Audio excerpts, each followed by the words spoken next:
back. That's good. Mm-hmm. Right with that 80s porn. Mhm. Mm-hmm.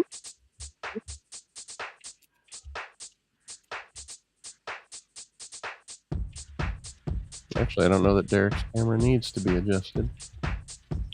Derick needs to be adjusted some way.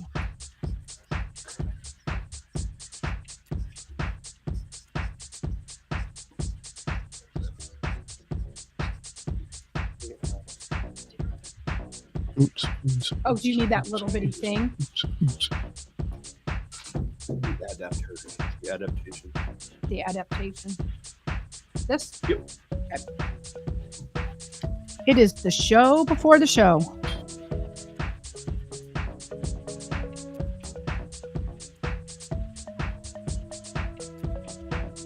New music.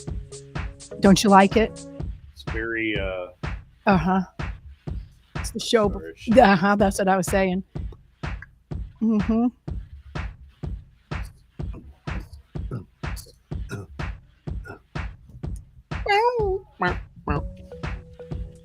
I can see Vic over here. Uh-huh. Yeah, that's Vic. Does everyone hear this music? Yes. This is awesome. It's on the show before the show. We've been doing it now, what, maybe a week and a half?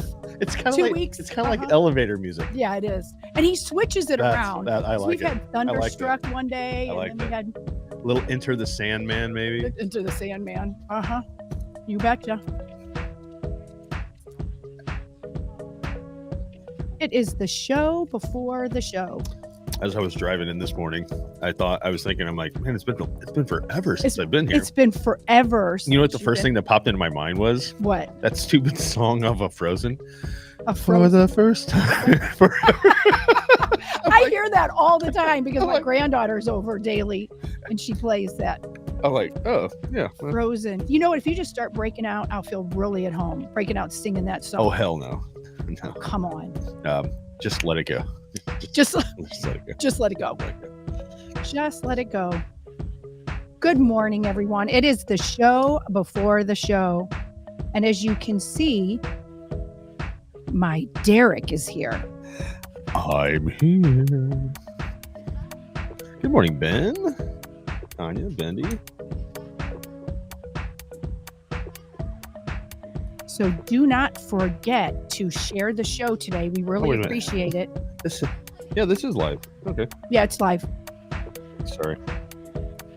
As I say, as my watch goes, hey, we're live. Mhm.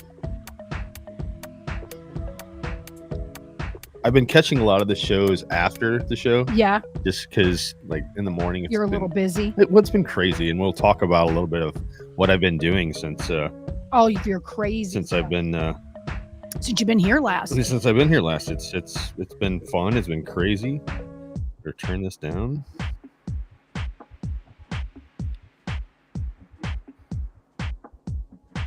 Look at you, you cancel this shirt. I I had did. it out. I got my should have cancel- worn it. I wore my I cancel thought shirt about it. today. Yeah. Oh, by the way, yes, I am aware that there is an order out there in Cancel This Land. I do apologize for my delays and everything. I'm waiting for a shirt to come in. So Got it. Yeah, please I think there's a couple. please be patient. please be patient. Technology is sometimes your worst enemy and sometimes your best enemy. Right. But yes, I am working on that. So And Joe, at some point today, we talk about the merchandise. If you would run that. Yeah. Thank you. it's Wednesday edition. Wednesday. Wednesday. That's the only way I can spell that. Wednesday. Wacky Wednesday. Yeah. I'm seriously, I'm 43 years old.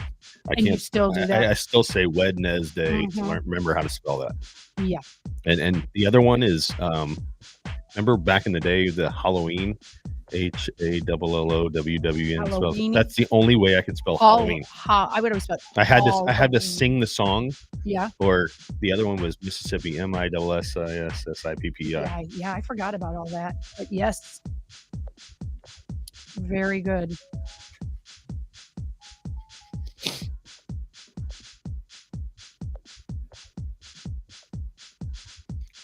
Refresh.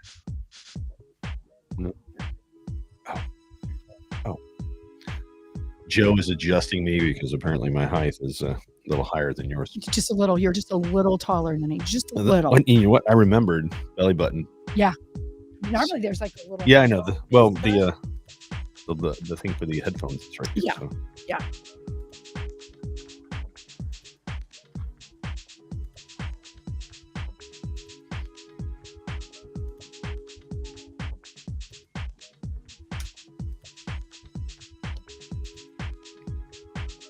I'm digging this music. I really am. Are you digging it? It like gets you pumped up. Well, it's just kind of like you can like, as I say, if you had two turntables and a microphone, you can just throw a little beat in it. You could. You absolutely could. Balls. Ball. That's right. Balls. Balls. That's right. When Vic's over here, he tries not to dance. You know, like he wants to. This is how he's all in the we do zone. it. But I see him beating, tapping his feet. Balls. One of the other thing is, obviously I watch a lot of TikToks and everything, but I've seen lately the news trend on TikTok is the DJs, the TikTok DJs. Yeah. And it's probably just not TikTok DJs, but I see them on there. They're mixing like country songs and 90s rap. Oh, yeah, they are doing a lot of that. It's like Greg and Johnny O do something. They call it beat mixing. Yeah, I've caught a little bit on Greg's show and everything. It's actually a really fun show. The Saturday night party. The Saturday party, yeah. Jetjams.net. Yeah. And they throw a lot of good 80s, a lot of 70s, 80s, 90s rap in there. Yeah. Yeah, all the stuff that we grew up on. Jetjams.net with a Z. Yes. Chris Vic's clubbing music. That's right. That's exactly what it is. He did. All we need is like some of those crap. Glow sticks. Glow sticks, thank you. Yeah. We need some glow sticks. That's right. Wow, I'm totally showing my age on that one. Yeah, you are. That's all right. I was just talking about earlier how I used to go to 90s raves. Oh, raves all the time. Like they were like in some of the most sketchiest places you could think of. And it was somewhere different every week or whatever. You had to get a flyer at school in order to find out where it was. Well, yeah, because we didn't have text messages or Instagram or anything like that. Yeah. Oh, I remember that. And then at some point the cops would probably break it up. Well, sometimes the ones I went to were in downtown St. Louis. They didn't get broke up. I remember doing one at the Lemp Brewery. Really? Oh, several there. Yeah, there's well, yeah. I mean, you did, Joe. The cavern. I used to shoot at there. Yeah. Yeah, I believe, if I'm not mistaken, one of them was in the caverns at Lemp Brewery. Yeah, there's Well, now the caverns are shut, but back then, they didn't have them sealed up. No. I mean, these kids don't understand what we.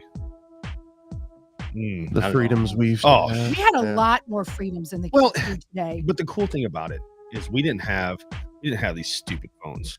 That's true. So we could preoccupied with phones. It was the fact that that's how we communicated with friends, is go to the local rave, I remember in middle school or junior high, because it wasn't middle school. Every Friday during middle school, they used to have a mixer. Do they even have mixers anymore? I don't even know what that is. A mixer. They didn't have those at my school. Well, it wasn't at the school. It was basically kind of like a junior high rave. So you would pass a flyer around at school and be like, hey, there's a mixer at such and such place on a Friday night, and all the kids from all the different schools would come. Yeah. And I remember we didn't call them mixers, we called them keggers. Oh no, that's what we called them. No. And we didn't have video, like Heather's saying on the chat. Junior high, folks. We're like 13. Hey, I don't know. I know some junior high. I was hanging out with seniors. Hell yeah. I was still a little on the innocent side in junior high. So. I was a tall young guy, and I got along with. I had many senior friends when I was in 7th and 8th grade. Okay, those were the good old days. But yeah, that the mixer, and they called them mixers back down in South County where I grew up. It was. That's because you were more civilized than where I grew up. We didn't call them mixers. You lived in St. Charles. How can that not be civilized? It wasn't back, when I graduated, it wasn't not that it wasn't civilized, but it was very country. Oh, okay. So yeah, it wasn't the metropolis that it is. No, today. It was not the metropolis. So I keep saying metropolis. So basically in St. Charles County, you guys were just driving down a two-lane country road. Truth. And the truth. Every 3-5 acres was a house or something like that. That's about the truth. Those were the good old days. I loved it. I'll be honest with you. I'm the type of person where I would rather not have a subdivision and have more of a 2-3 acre plot of land. Yeah. But most people are so lazy that they don't want to cut their own grass. And speaking of cutting grass, remember is Week Whip still a sponsor? Yeah. We'll talk about that today. Yeah. Because it's grass cutting season. Well, and then that's when we talk about Week Whip, you talk about definitely. You talk about it. Because All right. Well, I think we're ready to kick it. We ready to kick it? We ready? Kick it. Ready. Kick it.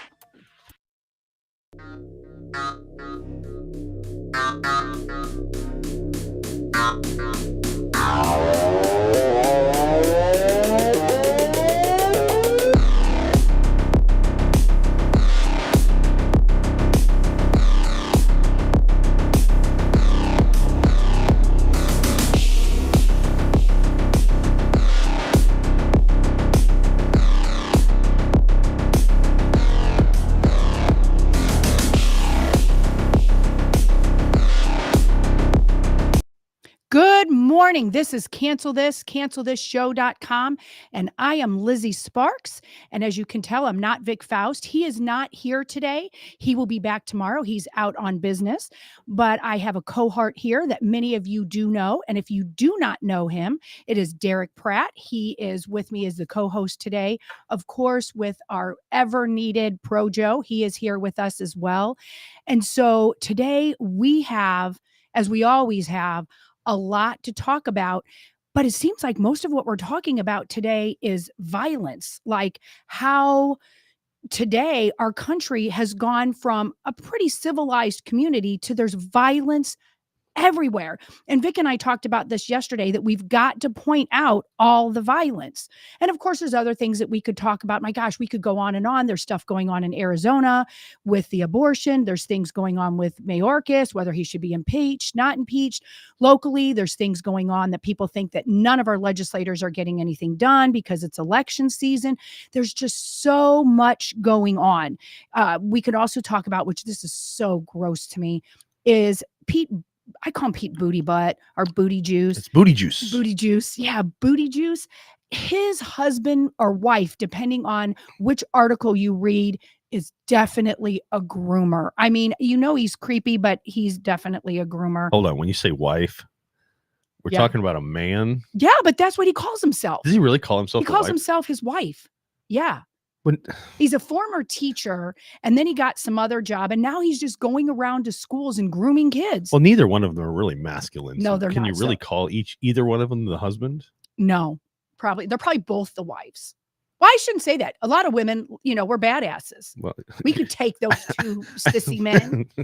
I'll put a 7-year-old up against either two. I would too. Sissy men, but heck, I would put my little less than 2-year-old granddaughter up. I'd say your bald little girlfriend could do some damage. I think so too. That's cute. Yeah. His wife. Weird. His wife. Okay. I know, right?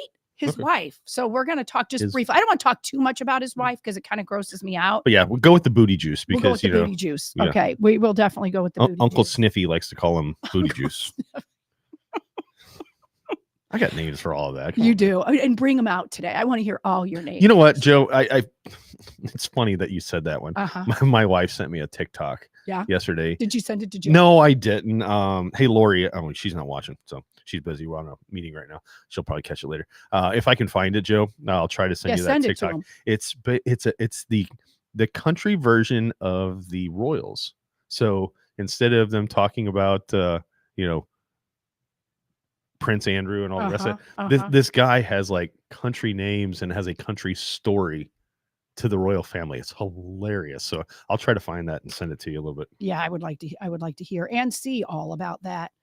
Well, and going back to Booty Juice, they just adopted, and one of them was the chest feeder, the breastfeeder, chest feeder. Oh, is that like the apparatus? You have you're a guy, and you put something on as I've seen those. I'm not. I've seen those. Yeah. Would you like one of those? It'd be kind of weird, but I don't want one. I mean, back in the day. Yeah. I didn't need it. I didn't need one because we had things called bottles. Correct. And that they worked. correct. And bottles still work today. And I'm not making fun of anyone No. whatsoever that breastfeeds for sure. But if you're a guy, I think you can use the bottle. Yeah, but Don't you I mean, think? you know. But I mean, what's the fun of that? According to Booty Juice. But you know what? A guy like me that's nice and sarcastic and everything, if my wife would have bought one of those, you would have oh worn hell yeah, I would have You used it. so would have worn it. You Yes. would have walked in here with it. I would have totally. And Oh. especially if you could have like squirted them or something like Oh, that is would've- disgusting, Derick. Oh, it's not disgusting. Come on. You would have come in here and squirted me with that. It wouldn't have been breast milk, but I mean, it might have been like vodka or Tito's or Mhm. tequila or I something. was gonna say whiskey would probably Yeah, be pretty good. yeah, At that's something it. like Yeah. that. Speaking of whiskey, sipping some whiskey. speaking of whiskey, Yeah. when we get to what has Derick done since he's been here lately, I'm going to hear that. we'll definitely hear I'm gonna about hear all whiskey. about whiskey. Okay. All All about right. whiskey. All that whiskey. Apparently, Derick has been busy with the whiskey. I've been. So- I was on a 6-day cruise. Yeah, I know. You should have sent some of those pictures too. Why didn't you send those pictures? Good question. Yeah, I can't believe it. Literally for a Do you- second, do you he really- just got quiet. Do you really want to see some of those? Sure we do. pictures? Sure we do. Okay, Send them to sure. Joe. No. So we'll look at your pictures. We're also going to talk a little bit about the crumbly parents, and I want to hear what our listeners think about that. You know, there's some people that think that they're opening up a Pandora's box because the parents have now been criminally charged and could spend 10 to 15 years. And who that is, there was a school shooter, and the parents knew a lot about what was going on. Now, they weren't involved in it. They weren't there. They didn't kill anybody. But now both of the parents are going to be sent to prison. Like to hear your comments about that. Also, going on the violence of what's going on today, there was a Colorado paraprofessional. Her name is Kiara Jones. She was arrested for assaulting children that have disabilities for no reason. They're just sitting there. We'll show you that video. And I know some of the videos we're going to show, you guys are going to go, oh, I didn't want to see that. I didn't want to see that. But like Vic had said yesterday and the day before, we have to play these so that we understand what's going on, because the mainstream media won't play them. They won't. And a lot of the other news sources, because they are so uncomfortable to watch, nobody wants to be uncomfortable, so they don't play them. But it's a thing. And this one, you talk about abuse, and I'm not sure if I want to laugh, but you guys got to see this if you haven't seen it. So you guys know Howard Stern. There's a former staffer of the Trump-hating Howard Stern was arrested for smacking a guy and abusing her boyfriend in the car. And when somebody sent this to me, I'm like, okay, yeah, we've got to show this one. And we're going to talk more about the FBI saying there's a huge threat to America with sleeper cells all over the place. Well, we already know that. I mean, we've been talking about that, but now the FBI is starting to be aware of these sleeper cells. Gee, I wonder how they got here. Right. Wonder, yeah, it couldn't be that the FBI was involved in maybe bringing them over here. Couldn't be a border issue or anything. Right. Not a border issue. Is there a border issue? Do you like the border being wide open like that, Derick? Well, yeah. I mean, think of all the people that are cutting my grass that I don't have to worry about it now. The Yeah. more the merrier. That's right. Wait. And they're probably cleaning your That was toilet. completely and utterly sarcastic. Okay, Yeah, come on, folks. I think anybody that knows you. So if any of you do not know Derick, I cut my own very, grass. Yeah, he cuts his own grass, and he's very sarcastic too. So I cut my own yeah, grass. yeah, you do cut your own grass. But okay, so then we're also going to talk about Marjorie Taylor Greene. Some of our listeners like her, some of them don't. Some of them thought way back when she was trying to get the Speaker of the House out, which was kind of her boyfriend. What's his name? You know, McCarthy, Kevin McCarthy. Kevin McCarthy. Yeah. Yeah. Okay. It's been so long. Like, And well, it was such a shit show, and we looked bad, but I understood her concept of wanting him out. But the whole time Vic kept saying, we're going to get him out. We're going to get somebody worse. And I'll be damned if that isn't true, because now Mike Johnson, he seems all pious and holier than thou, but he's just, according to Marjorie Taylor Greene, he is just doing the Republican Party a huge, huge disservice. I'd say the majority of the Republican Party in Washington, D.C. is doing themselves a huge disservice. Right. Isn't that the truth? I mean, I was talking to a friend of mine. Matter of Mhm. fact, she is my state representative, Holly Jones, in the 88th, and we were talking about how. She's a rock star. Too, Oh, by she the is. way. She's a amazing. rock star. She knows her stuff. Yeah, she does. And the fact that you know the old saying, you can't bullshit a bullshitter. Yeah. You can't bullshit a bullshitter when it comes to her, because she can see right through what people are doing. And I know this is local to the Missouri area, and I know that we have a lot of listeners in Missouri, but Jefferson City is probably just as bad when it comes to the the cattiness of the Mhm. Republican Party. Yeah. Just like it is in Washington D.C. It's just like, come on, people. The one thing I will tell, I'm going to give the Democrats some praise right here. The one Please thing, don't. well, it's just you'll understand why I'm going to give them a little bit of, I'm going to give them the nugget right now. All right, give them a nugget. At least they stick together no matter I what. agree with that. At least they stick envy together them no matter what. No matter what. If the dumpster's on fire, Mhm. they're all going to agree that the dumpster is on fire. That's what happens when you're a blind follower. Yeah. Right. Then that's the problem. The Democrats, they're blind followers. And you know what else? And this might make some people angry. Most of them have no morals, and that's why they can just lie, and stick together. Most of them. Most of them. Yeah. There's some that aren't. You still have the blue dog Democrats that, because their mom and their dad and their grandpa Correct. and grandma, they just don't want to get rid of the Yeah, well, we had some ticket listeners poll. tell us that like they were both Democrats when they got married, and then now because he's union, he's clinging still to the Democrat Party. And you don't she's a have to, conservative. because You know why? don't have to. Because the thing, my dad was a union employee. Mhm. I was a union employee at one time, and at no time was my dad and I ever Democrats, and it had nothing to do with anything. But it was the fact that, they always say, oh, unions, the Democrats are for the unions.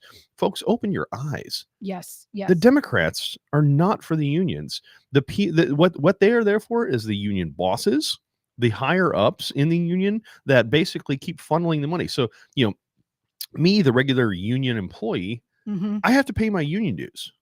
Right. They take my union dues and basically piss them away whichever way they want to. And this is one of the things that I have an axe to grind with the school district where my kids go in the Rockwood School District. And the Rockwood, by the way, that's in the West County area of St. Louis. Yes. And I can speak about the Rockwood School District in this situation because I live there. Mhm. And it's nothing against the teachers.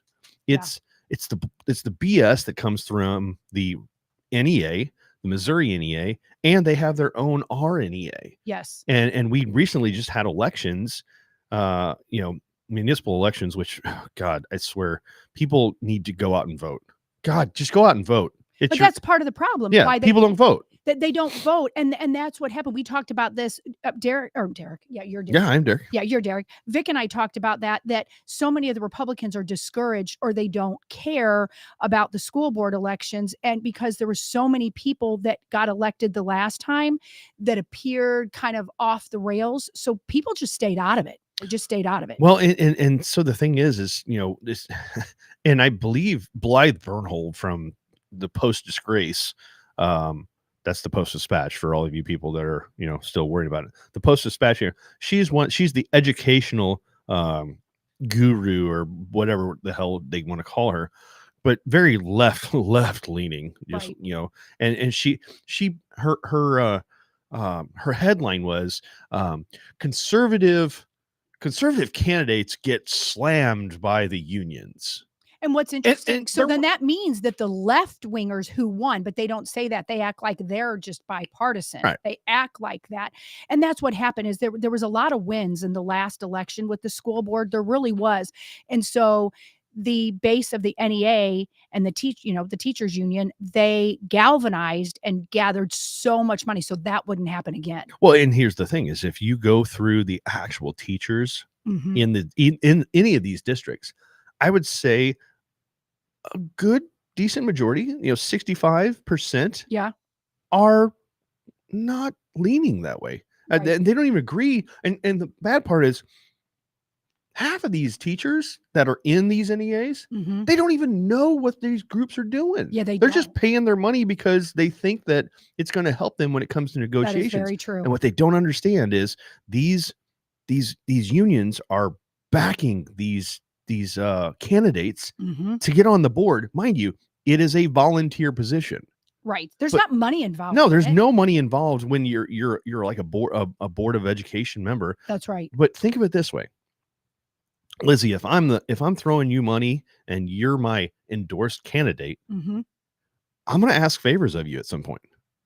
So explain to me how that you can, be bipartisan as a as a school board director, Mhm. but yet the NEA and all the rest of this is the one funneling your money. They're the one endorsing you, Right. but you also have to at some point be in negotiations with these unions with their contracts. So, Correct. you know, And I've people are aware of that. That's the conservatives, a lot of them are aware of that.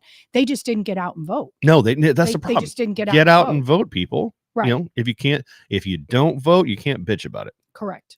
And a lot of them are saying because they think their vote didn't matter, but in those elections, they do matter. I mean, they do. Even, 10 votes can make a difference. Speaking of votes that don't matter, I found out something very interesting this year. What'd you find out? So, because I'm pithy and I like to do funny things or just to stir the pot, Mhm. I made my own sign that said write-in candidate for Rockwood School District, Derick Pratt, and I put it literally right outside one of the election the voting areas. I had a bunch of people text me, hey, I wrote you in, and everything. I probably had about 75 to 80 people text me, hey, I wrote you in, or I told my husband to, and so on and so forth. So I may have gotten 150, 200 votes. Really? Yeah, just because, and this was. So if you actually really ran and got some money behind you and really did, you could have gotten elected. I don't know. Yeah, you could have. You could have. For sure. You could have. I would like to think that I could, but I think my mouth would get me in trouble. Well, your mouth might get you in trouble. That and my wife would prefer that I don't run for election. Right, because of your mouth. No, that and I got, you've got a lot of things going on. It's the kids. She doesn't want any backlash to come back to the kids. I get it. But I found out, and there does the backlash does trickle down to not even just your kids. It trickles down to the rest of your family. If you have somebody that's running, whether it's school board, state rep, senator, whatever, kids are no longer hands off. Oh, hell no. People attack families that might not even know what their relative is even doing. Well, and to that point, I hear Justin is running for Congress. He is. Best of luck to him. 3rd congressional district. So, folks, when you write in a candidate, yeah, you think, oh, yeah, we can screw these people over. Just write in a candidate. Mm-hmm. Everybody votes for Mickey Mouse because Mickey Mouse. That's their way of protest. That's right. But I have found out I called the Board of Elections in St. Louis County, and I said, how do I find out how many votes a write-in candidate got? And the next question I got from the person at the Board of Elections was, doesn't it say? Don't they tell you? St. Charles County, they do. So ready for this one? Yeah. He asked me, he goes, did said write-in candidate file? Candidate file, just the word F-I-L-E? F-I-L-E. Did the candidate file for a write-in candidate position? Oh, so if they don't write in, it doesn't count. So what I found out is up to 2 weeks before an election, you can file to be a write-in candidate. Got it. If you don't file to be a write-in candidate, yeah, it's like the vote never happened. So all of those people that, wrote my name in for Rockwood School Board, they didn't count. That vote didn't count. Mm-mm-mm. And so I implore any of the Missouri legislators that are listening right now, and we'll get a hold of Justin, we'll get a hold of Holly and all the rest of that, is every vote. They always say every vote counts, but it doesn't. Mm-hmm. It doesn't count. The next time you come in, you should have Holly come in too.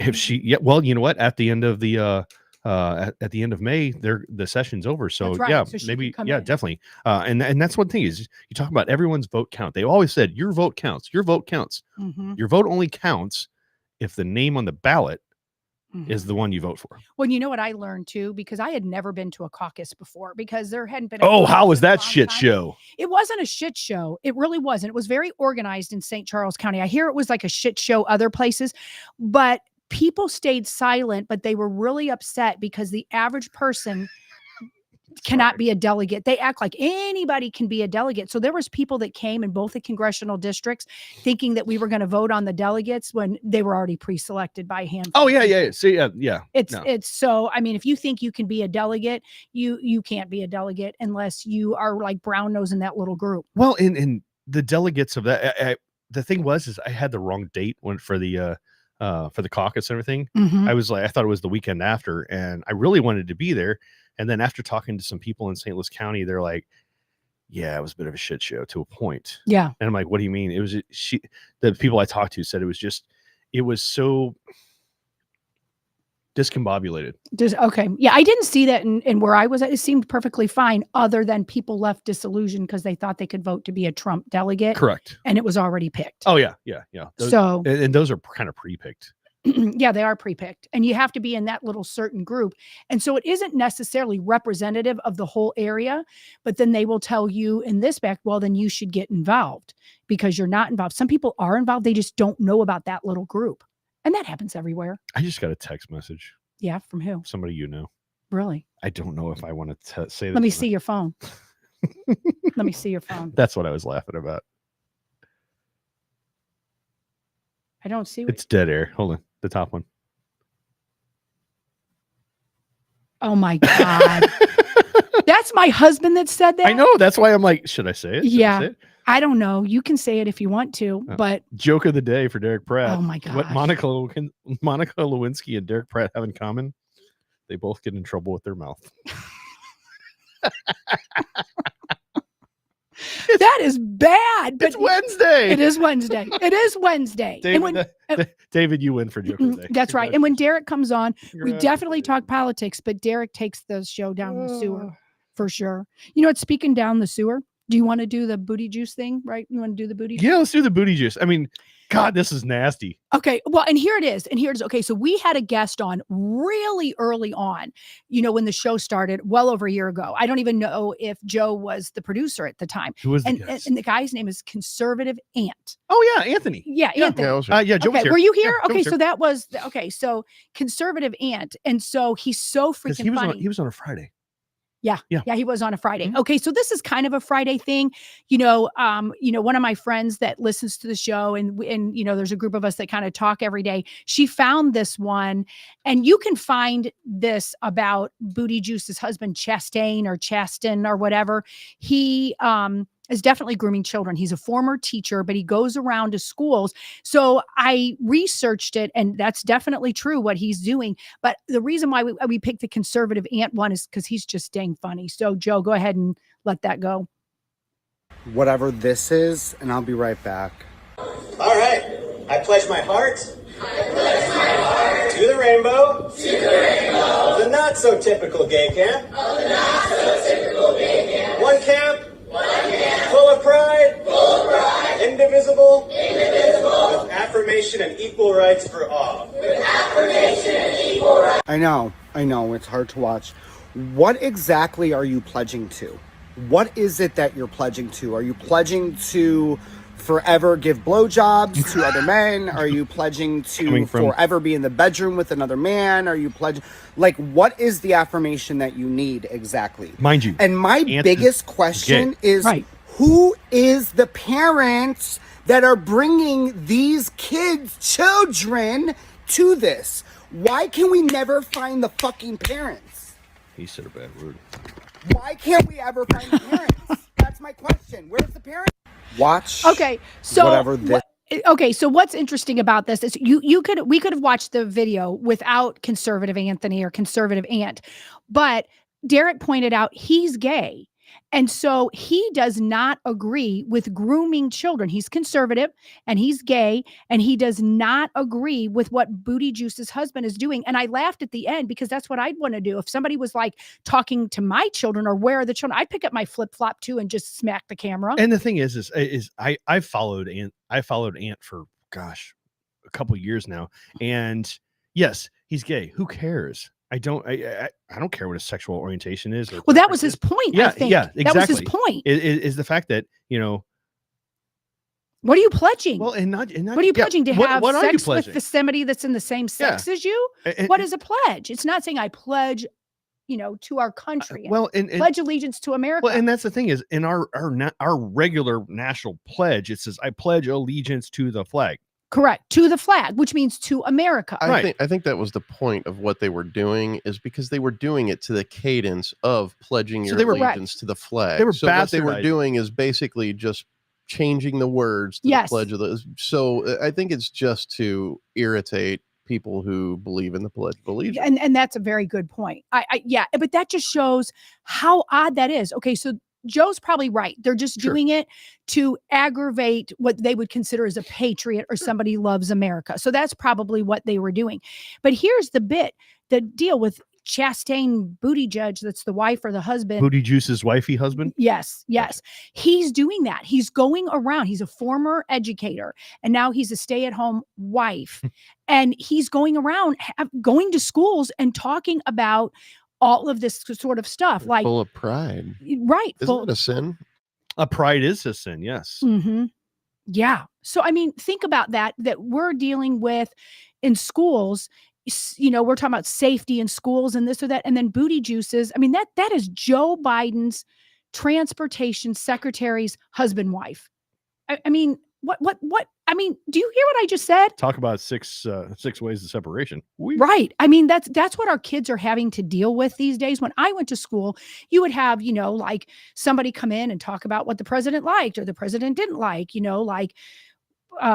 had Carter that ate peanuts, and then you had, President Reagan that did Jelly Bellies. And now they're not talking about peanuts and Jelly Bellies. They're talking about sucking dick. Oh my gosh. Did you just say that? I did.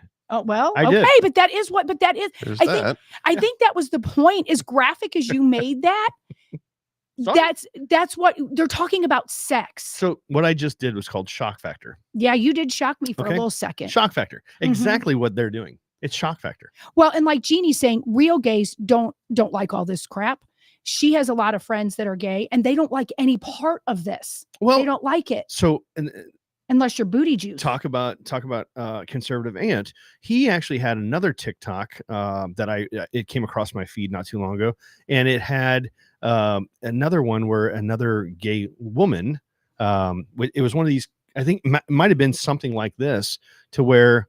Oh, no. It was a deal where she came on a stitch and said, if I would have known all of this was going to be happening, I would not have pushed so hard for the gay, rights, agenda, the whole 9 yards. She goes, because these people these days have bastardized it so much and taken it so far to an extreme that it's nothing like they were, originally. I mean, originally they just wanted to be, like everybody else. Right. And now now they want everybody to be like them. Exactly. Correct. Instead of equal rights, they now want their rights to be bigger than, say, a heterosexual person. Correct. There are people out there who believe that everybody is closet gay. Really? Yeah. What? I mean, it's literally that a lot of gay people believe that everybody has the same feelings that they do. And that's interesting, because I get where maybe kids in junior high or whatever said, oh, that girl's cute, that's boy's cute, but that doesn't mean you're gay.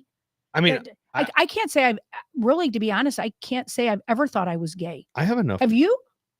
That I'm gay? No, ever. But ever, no, according to Joe's point. I think everybody going through their adolescence. I think everybody kind of, because you don't know any different. You're exploring.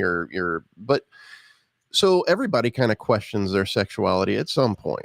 I think a lot of kids do. I would agree with you on that one. Yeah, but I mean, we all figure it out, right? And it's not the fact that you act upon it, but you kind of like, Mm-hmm. It's kind of like, okay, yeah, maybe. But it's also one of those things to where, I have enough confidence in myself as a heterosexual male that I can look at another man and say, that's a good-looking guy. Yeah, and that doesn't make you gay, because I can look at other girls and go, oh, I like her hair today. Oh, she's got cute shoes. And I don't one bit want to be her partner. I just think she's cute. Sure. But that doesn't mean you're gay. No, it's so maybe gay people think that because somebody says that means you're gay. Exactly. And the other thing about, people, gay individuals that are a misconception is, and I've learned some of this by driving Uber lately. That's one of the things that I've been doing lately. And so you hear stuff, don't you? You pick up people from all sorts of this. I did it for amazing. 6 years, and it is such a good social experiment. You learn a lot about society. Oh yeah. I mean, because people talk like I think of it. I'll go and we were in Chicago and we're sitting in there, and I remember discussions that the volleyball girls were having, and my husband and I with another couple, and the Uber guy, we didn't even think that he was hearing it. Oh, and you're hearing it all. We hear everything. Most of us have dash cams. I know. I'm getting my dash cam pretty soon. I've got one. Oh, nice. Okay. So Joe, say you're an Uber driver and you have a dash cam. Okay, and somebody does something really bizarre. Can you use that dash cam and put it out on social media? You can. However, it's against Uber's policy to post. To do it. Yeah, but it's not against the law. You can blur their face and disguise their voice, and that's okay. However, I was on Cinco de Mayo. I was sexually assaulted by a woman. What? Very drunk woman. Yeah. Okay, and I have it on dash cam. I'm not going to play it. Okay, now that is really sad that you're not going to play Hansy Feely? Hansy Feely. She was sitting in the front seat. I had to hold her hands to keep her from groping me. I would really like to see that dash cam. Wouldn't you, Derick? I knew that our listeners might not. Be a problem. No, I don't want to see that. Right. No.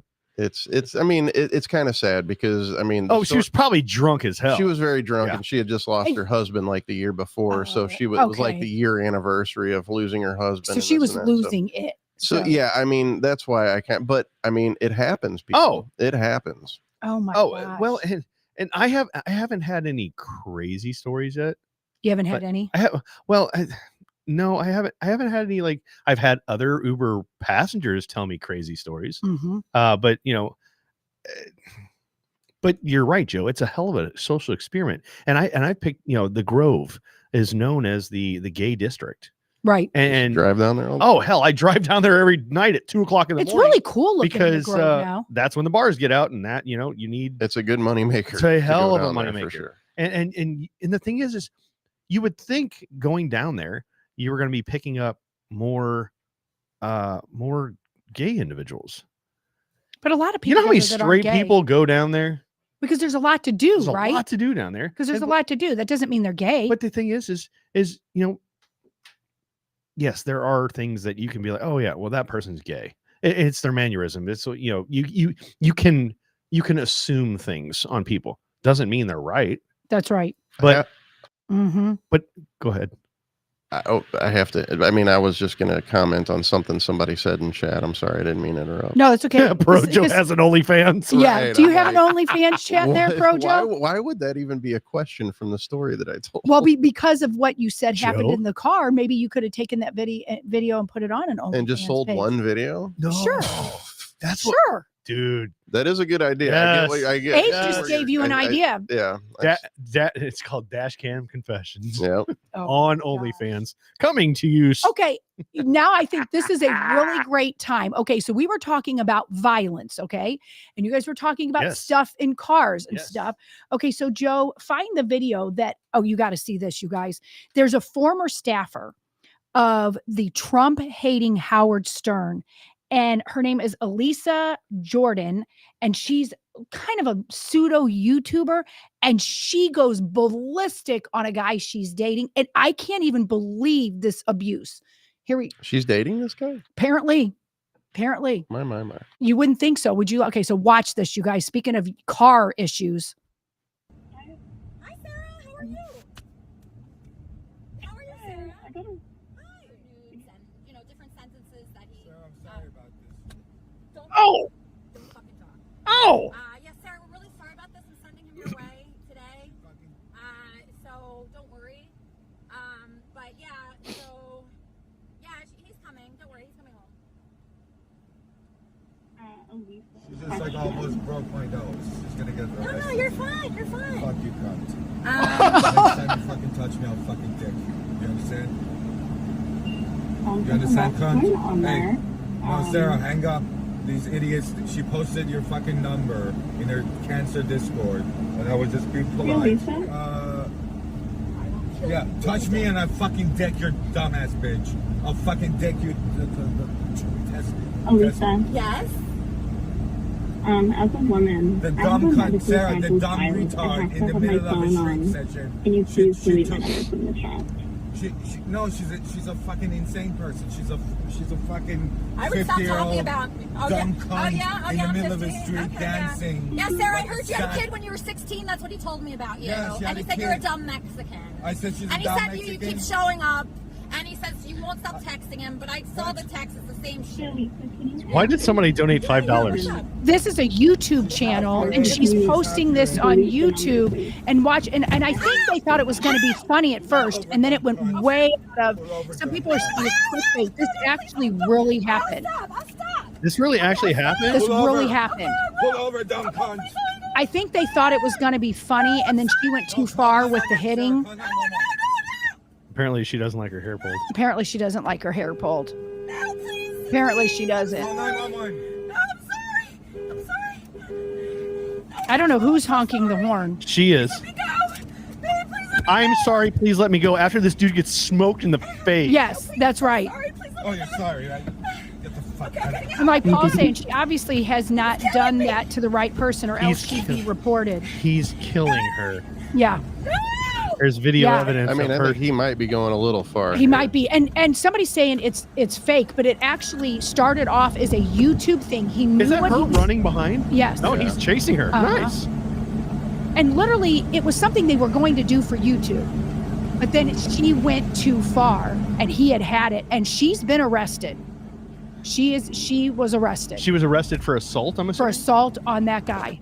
Yep. And so I'm assuming that his retaliation is justified. I would think so. I mean, that's what I would love to hear the listener say. Okay, so you're never supposed to hit a woman. I was always what they excessive. say. As I said, I think it was excessive. I do too. What would you do? I don't. If I ever did that to my husband, I'm not sure. He's never laid a hand on me, but I'm not sure he wouldn't have pulled my hair too. I don't know. I mean, I think that I understand his frustration, and I understand him wanting to get her to stop. Right. That was a little bit excessive. He could have gotten out of the car, unless that's his car. I don't know. I'd see, and well, that it also depends on how fast she was driving. That's right. How fast she was driving. She was stopped when he had a hold of her hair. He could have easily. No, she wasn't, because you could see that he was still pulling the. True. He was still pulling the steering. And this shows you what social media does. These people get on and they do these TikTok challenges, and she's a YouTube challenge.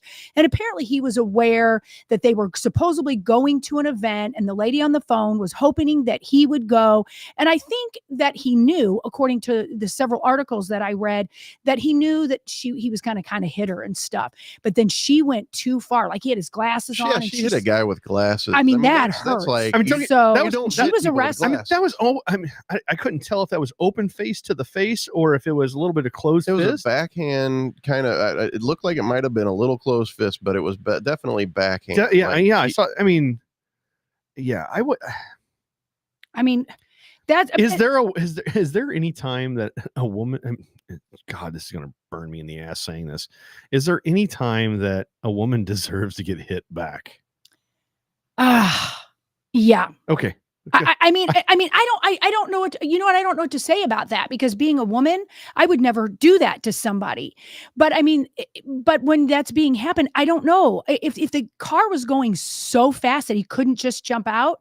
You have to defend yourself. And if she was going to keep hitting him, why didn't he get in the back seat? That was my next question. Why didn't he get in the back seat? It looks like a van of some sort. So, okay, it looks like open hand. Palm. Oh, yeah.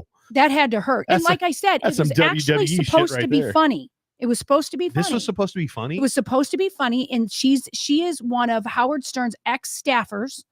And she was going to do this to be funny. And it went too far. And she did get arrested. And like Tracy saying that she does not condone hitting, but that gal had to be put in her place. Her actions were not okay. You could tell she was the instigator. Yeah. I mean, it wasn't, and he, from the beginning, you could, at least I kind of think he was kind of going along with it. And then she went way too far. I think when the hand to the face, I mean, yeah, I get my wife does it to me. She'll, the kind of the punch to the chest, kind of like, hey, knock it off. Yeah. When or it's just, going or just a playful, shut up. Do right. this. But a good old open face hand or open hand to the face. with glasses on. That actually gives me PTSD from a relationship I was in. I don't think women understand. I don't think everybody understands how common it is for women to think they can hit a man in the face.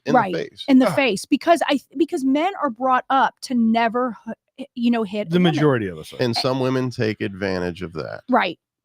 And like Paul's saying, no one has the right to hit anyone in the face, period, unless you want to get popped back as a reaction, and then other people are saying, nope, he should not have hit her at all. He should have just gotten out of the car. But see, think about what we're even talking about. Social media today, people will do anything for a TikTok or for a hit or likes or whatever. Instead of telling the truth, they're going way out of the way. And that got way out of hand. And that just shows my point to some of the things that we're talking about today is the violence. What happened? What is the root of why are people so angry and hateful? I mean, we've talked about it in the past. There's no God anywhere anymore because it's not the normal thing to do is talk about God. Was it because the pandemic, we were all stuck in our houses? Is it because everybody's entitled? People are just nasty. Well, and here's a question, Joe, because you have the computer in front of you. Can you tell how many views that thing got? Give me a second. So while he's looking at that. Because maybe was it worth it to her and him to get arrested for a bunch of views? No, I don't think so. YouTube monetizes so well. 11.9 million. There you go. She got a shit ton of money for that. And especially if that was like a 10, 15-minute video. Right. It was 2 minutes and 48 seconds. Even 2 minutes. I mean, folks, if you're wanting to monetize in social media, it's not TikTok. It's not Facebook. It's YouTube. Well, and that's why, and Vic and I've talked about this a lot. That's what happens to conservatives is conservatives cannot make the money that this slapping YouTuber does because we have to be securely on Rumble, Truth Social, where they don't monetize. Like Rumble, you don't make any money off of Rumble. You really don't. And YouTube, the minute we start to say something really true and we don't use our cancel this dictionary words, boom, we're pulled down for a week. I got an idea. What's your idea? Once a week, I'm going to come in and slap the shit out of you guys. But you got to make sure that it's on YT. That's because Rumble doesn't care. It'll be open-handed. There you go. Do it to Joe. Do it to Joe. That's a good point, Jeannie. That did pay her bail, I'm sure. Oh, yes, that is 11 million views. Right. Oh, God. I mean, think about that. And if you do it on YouTube, that was a lot of money for that. Oh, hell yeah. I mean, just 11 million views on YouTube. Mm-hmm. How much money do you think YouTube? Better yet, that's the best platform to do it. And ironically, that's the one that we're on a lot. Well, yeah. Why do you think that is, though? So think about our society today. You can slap men in the face and get 11.1 views and a lot of money. But if you speak the truth on some of these and don't use the code words, you're pulled down. All right. You can't say Axine with a V. No, you can't. You can't. I mean, so that is just ridiculous. That's what I need to do is I need to come in with a belt that spells that and smack you in the face with it. By the way, did anyone watch WrestleMania? Because I caught some clips of that, and that was probably one of the coolest. If you were a wrestling fan, it's probably one of the coolest WrestleManias because it had all of it basically was a tribute to the last 40 years of WrestleMania. I didn't see it. You had The Rock, you had The Undertaker, but The Rock had a belt. I'm gonna say, if you come in here with a belt, I'm gonna have a fold-up chair and a banquet table. We will be 11.5 million views. Gosh. We'll get the viewership up on this one, Joe. But you know what? Even if this whole thing was planned and he was in on it, what kind of vile human for a buck can smack somebody in the face like that? I mean, I wouldn't want to be her friend. I'd beat the shit out of you for $10 million, right? It's the fact you probably would, but I would not beat the shit out of you for $10 million. I'd share it with you. Well, maybe that's what they did. It's the fact that she thought that she could that floors me. I know. Like, this is something I can do, and I'm going to do it. And she did it. Right. Okay. And speaking of thinking about something that they can do, all this violence going on, Joe, cue up. There is a lady. You know what? Our transitions are really good today. Well, they really are. There they are. See, normally You and I just scatterbrain everywhere. Our transitions are amazing. Well, it all kind of ties together. There's this Colorado paraprofessional, and her name is Carrie. She gets arrested for assaulting special needs kids. I mean, now, if you have a child, this is going to be hurtful to watch. But this is what we're dealing with in our schools today. We go from hitting men now. Now we're hitting children, special children, hitting special children. Yeah, children with disabilities. Okay, hit it, Joe. How many views is this one going to get? Oh. And is it on YouTube? And this doesn't have.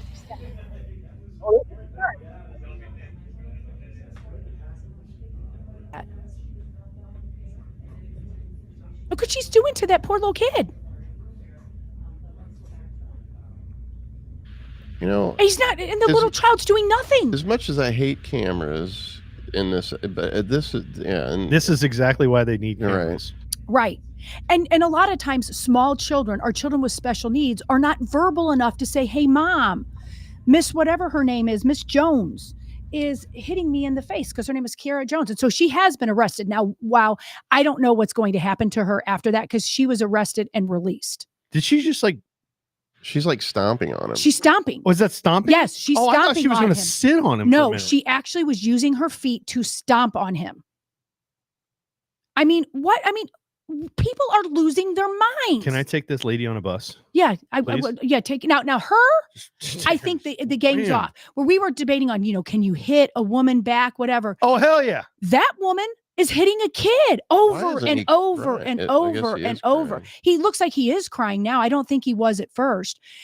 I don't know what in the world, if that was my child, what I would do to her if I saw her hitting and my special needs child that can't defend themselves. I'd take the bitch on a bus. Yeah, you would take the bitch on the bus. I would make a song. I'm going to take that bitch on. I'm going to take that bitch on. No, we would video this thing. I put it on YouTube and get 11.5 million views of me beating the shit out of this woman. Right, putting her hands on a kid. Right. I mean, what in the world is that? If I'd have been the bus driver and I would have witnessed that chick would have been thrown off the bus moving. Right. And I guess obviously the bus driver turned her in. Oh, definitely. Well, yeah. I mean, and she's like right up front. Did she not think somebody was going to see her? I think what happened is the kid probably somehow went back and communicated to their parent that this was going on, and they checked the tape. Yeah. I wouldn't be surprised if the kid had any bruises or anything. Jeez. But yeah. But what's so interesting is by seeing this video here, folks, be aware that your kids on the school bus, there is video and there is audio on every one of your school buses. And the thing is, if the bus driver wasn't the one that reported this lady, or if the child communicated to their parents that something happened, right? The school districts watch these. They do. There is somebody that watches film on these buses to make sure that all aspects of driving and everything is taken care of. I'm going to be honest with you, as a father. Well, that's another thing. I learned from a guy in one of my in one of my rides in Uber, saying the phrase "to be fully honest with you" or "to be honest with you." Think about it. Does that mean you're not being honest with me other ways? So I'm working on some of the idioms that we that people say. I've said that before. Hey, to be brutally honest or to be honest, because I really think I am telling the truth. Right. But when you look at the bigger picture of it, liars say that too. Like liars say that because they normally are lying to you. So in this situation here, I will. She looks. Inside joke. So in this situation here, as a parent, I think that's wrong. That's funny. Goodness, Joe. Totally inside joke here. You would get it, but you wouldn't.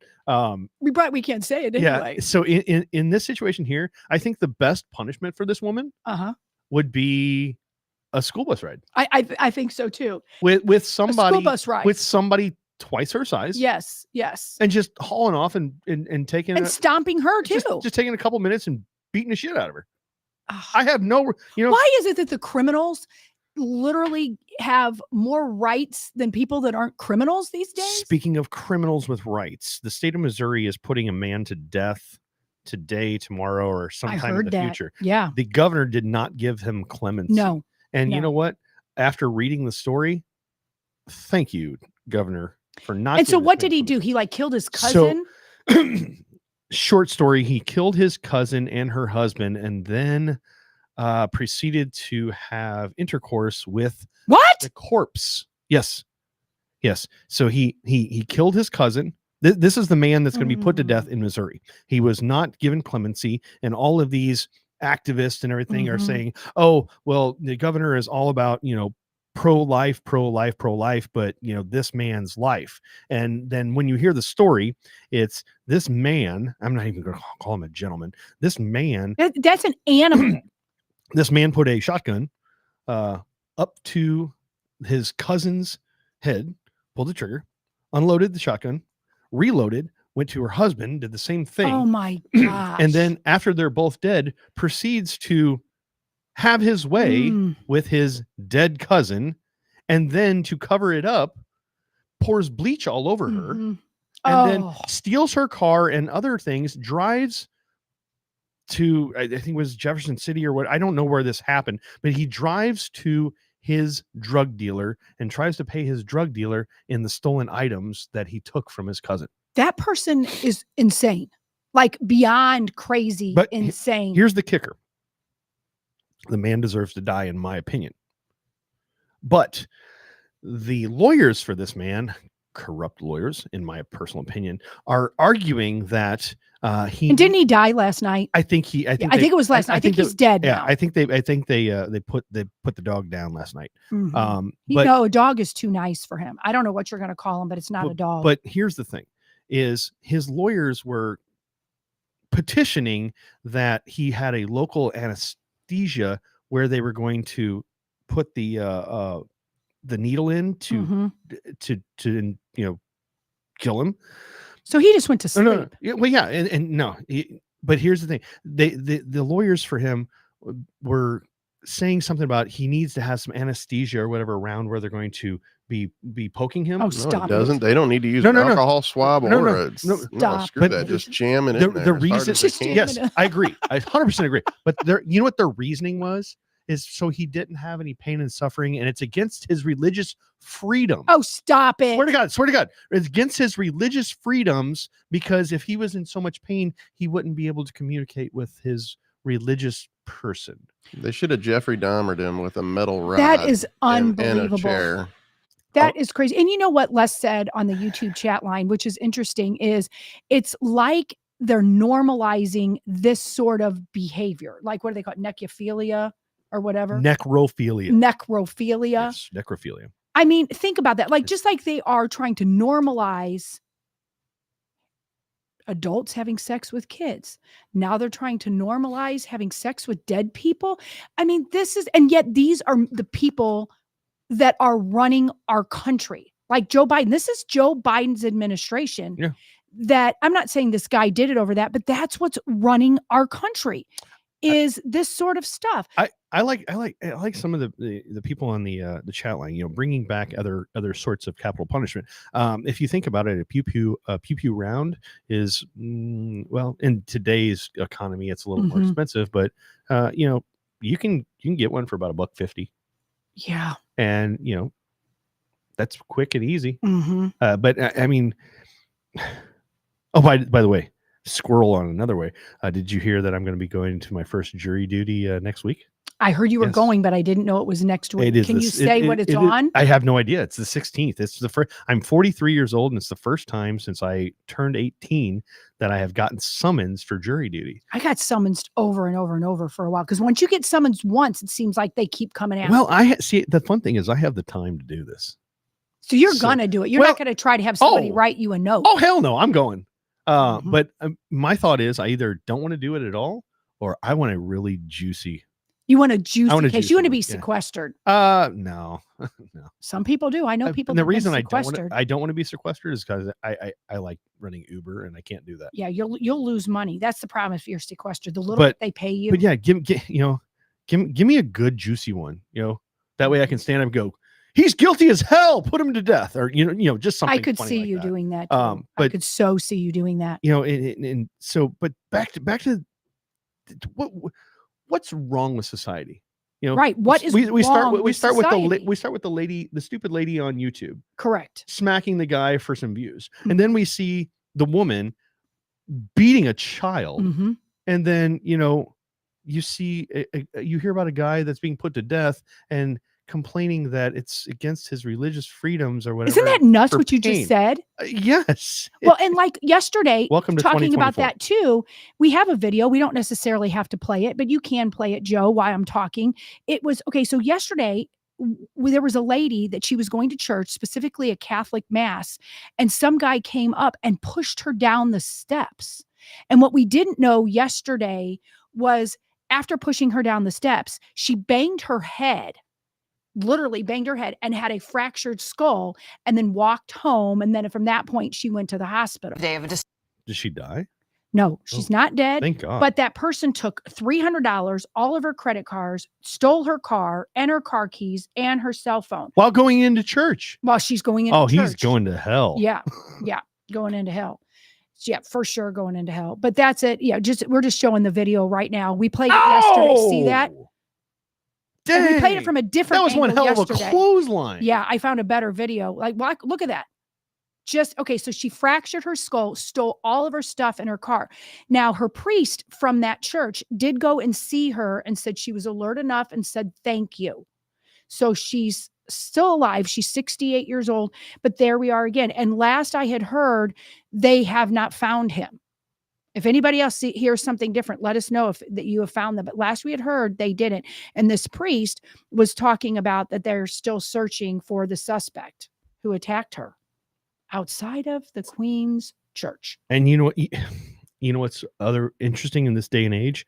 She's on church property right now. Correct. She can technically sue the church. Yes, she could. And maybe maybe she's going to. I don't know. But a lot of people who love their church don't even think about suing God's house. I'm not saying she should or she shouldn't. I'm not.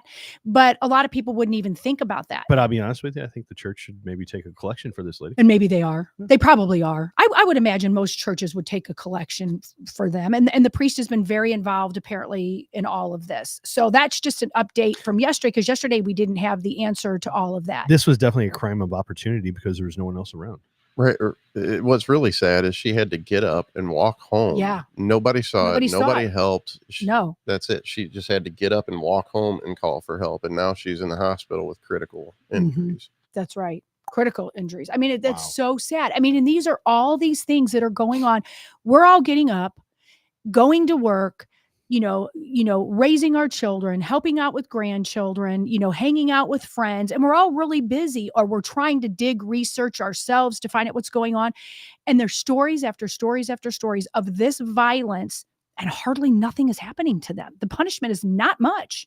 Not much. Well, I mean, think about it when all of the riots and everything were happening in the George Floyd days and all the rest of that. I mean, there was camera crews videoing people literally walking into Target and different places, looting the shit out of them. That's right. And then just walking out. And the thing is they were so brazen to the fact that they were waving at the cameras and everything with, handfuls of things. And I'm thinking, well, I mean, if they're going to show this on the national news and all the rest of that, and give you an idea in the city of St. Louis, our police department is, I spoke with a friend of mine the other day, and I asked him, I said, because he's a motorcycle officer, and I called him up because I saw him in an SUV, and I said, hey, it's too nice for you to be stuck in that SUV. I said, why aren't you out on the motorcycle?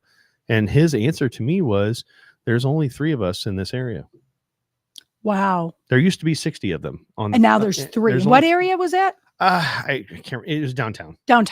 And that's true. I mean, we have a lack of police officers, and our police officers are so disrespected. The ones that are there, they are so understaffed and watched with such scrutiny. And I'm not saying they shouldn't be watched with such scrutiny, because there are some bad police officers, but as a general rule, they're good. And that's why they go into this and they have no backup. That's sad.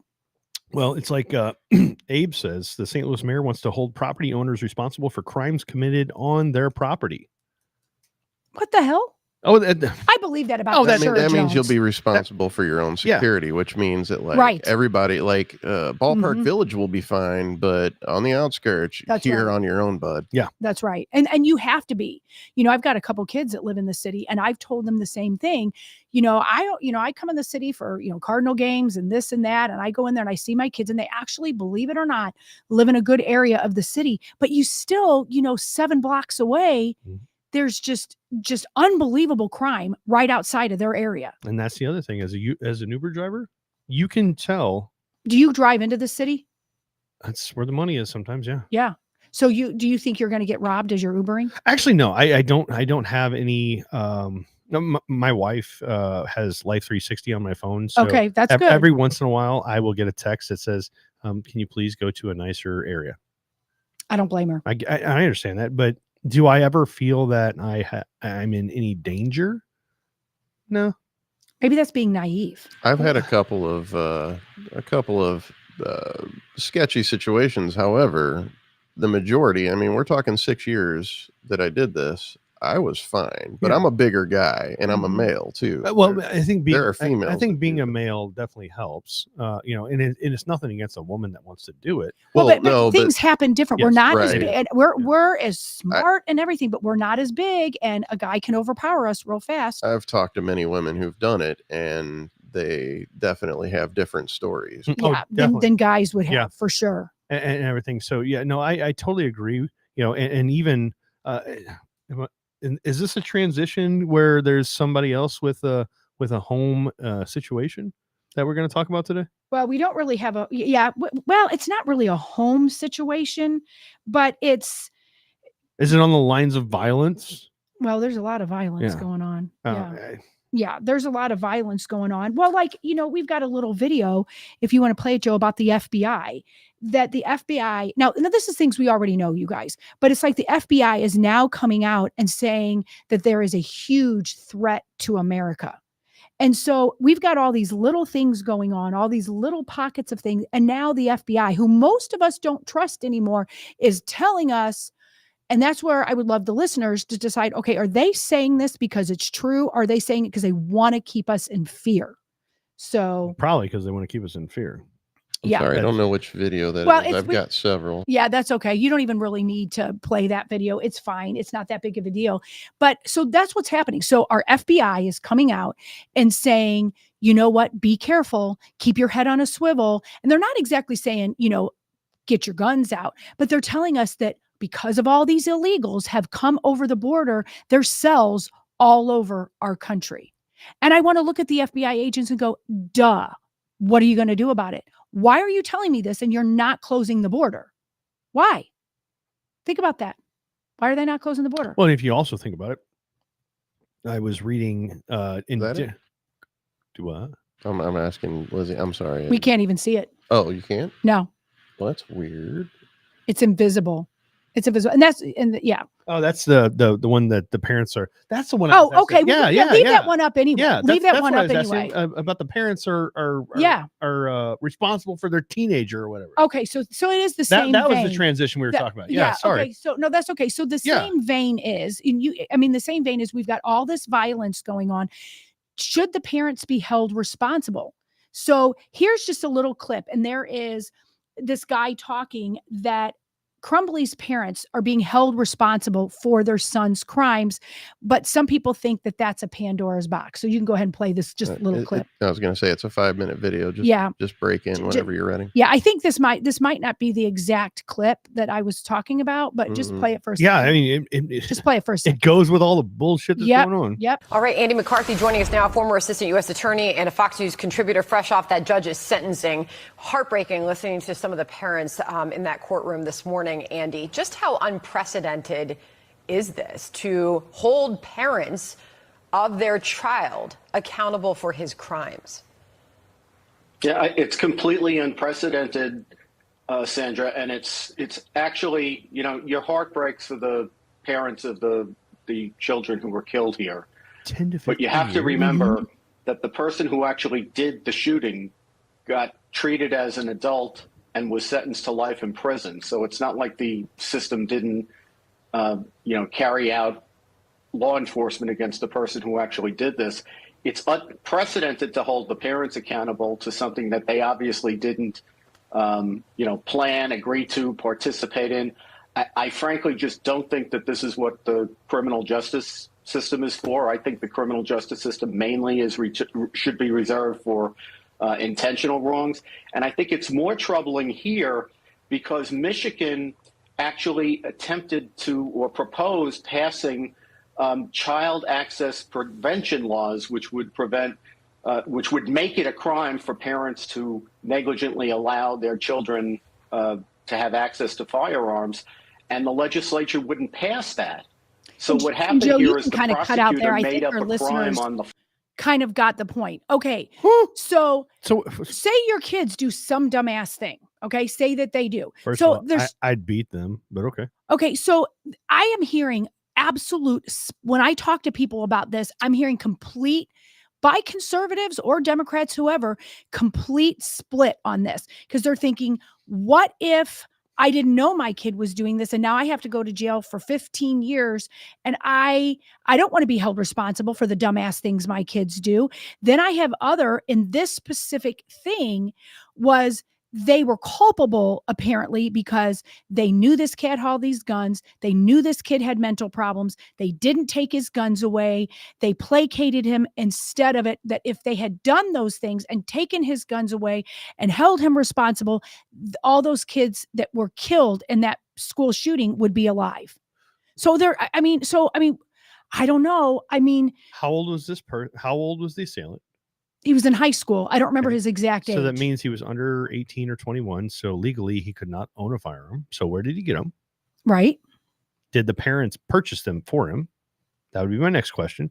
And if the parents did purchase these guns for him and knowing that he had crazy issues. Right. Then in this specific case, that's what they're saying. If all of the questions like that go into the, all right, you have a minor that is not allowed to purchase their own weapons, and you have a parent that purchases the weapons for the minor, right? Then in this case, which is apparently all of what this happened, and so people are saying on the chat line, do it a case by case basis. Oh, definitely case by case. And if it is, but if the law is fair, if it's fair, these parents should go to jail. They had all those things that would have happened that wouldn't have happened in my house, but that's my house. All the things they could have done things to have avoided this school shooting for sure. But is it opening a Pandora's box that if you charge this parent, it opens the door for charging a parent who wasn't even doing any of that, wasn't buying the kids illegal things? So think of it. Here would be my because the parents did purchase them according to Robert, and they did not secure them. Okay. Well, so that's one big move there. So now you're culpable. Mm-hmm. But here would be the slippery slope. I'm going to take away this situation and let's change the pew pew to a car. Mm-hmm. And this kid drove his car into a group of people and took care of it. Correct. So in that case, since the parents bought the kid a car, right, are they culpable? Because and that's why they're saying a case by case basis, because this particular case, there's 47 things almost that they could have done to stop this kid. Yeah, in this case, I can almost agree with that. Correct. Because there was so much they could have done. And they didn't do anything. And, right. And if you've seen the parents, they look, this is the word of the week, they work really ratchet. It's not like the parents that are trying to do the right thing, and sometimes your dumbass kids does dumbass things. This is a lifestyle that they had of being very unlawful. So the parents weren't being parents. Yeah. Gotcha. Yeah, I don't even know if they were being friends. They have a long history of drug addiction, a long history of irresponsibility. They knew their child was mentally ill, and they still had put those guns to where their child could get them, and knew their child would take them. Yeah. So I mean, that just shows. I would say case by case situation, and furthermore, if they can prove that you are an accessory to a point. I think that's what they're saying. In a way, they're because this kid had said he was going to shoot the school up, and the parents knew it. If the parents knew that situation, that at that point, as a parent, I would be calling the police and be like, "Hey, listen, I know it's my child. And I love my kid, but he's saying he's going to go shoot up Riverview Garden School District or wherever. And that would be one of those situations where you're kind of covering your own ass. Right. Right. In case something does happen, you have done, let's say in this scenario, because, obviously everything's a woulda, shoulda, coulda. Let's say little Bobby, little Bobby, typed out something that he wanted to do something nefarious to a building of some sort. And mommy and daddy knows that little Bobby said this. Right. And if mommy and daddy didn't do something about it, and I'm not talking about, little Bobby, you can't do this. Right. This is a time to where you need to report your kid because multiple reasons. If the police know that little Bobby said this and they don't do anything about it, now the police department is culpable to the situation.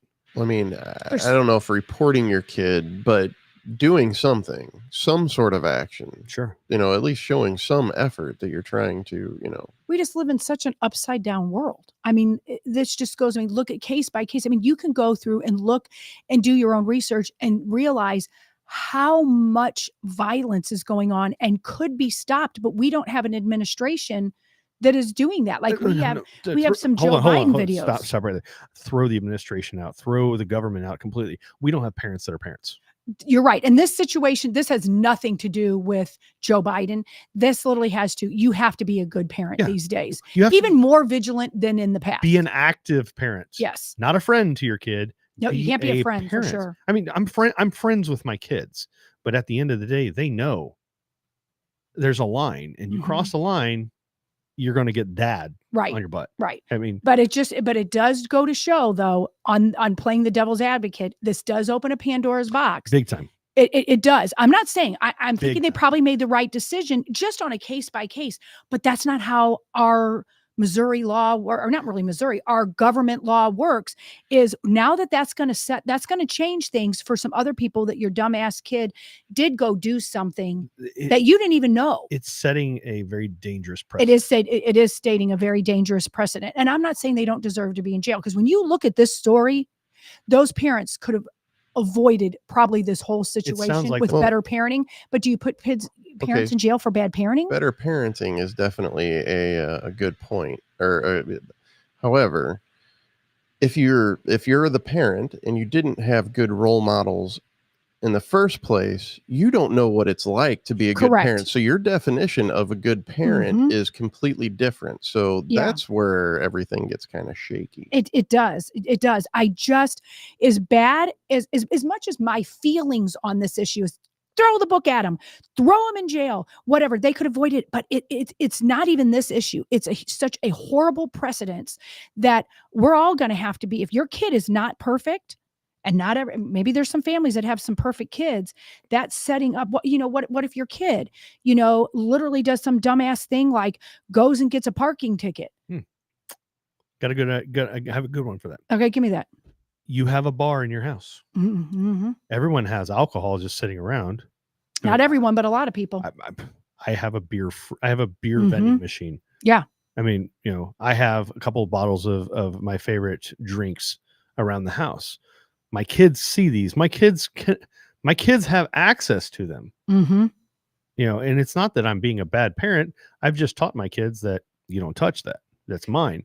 But think of it this way. But what if your kids' friends come over and the next thing you know, now, and they drink all my alcohol, get in a car and go kill somebody? Right. You're going to be held liable. I'm held liable for that. Right.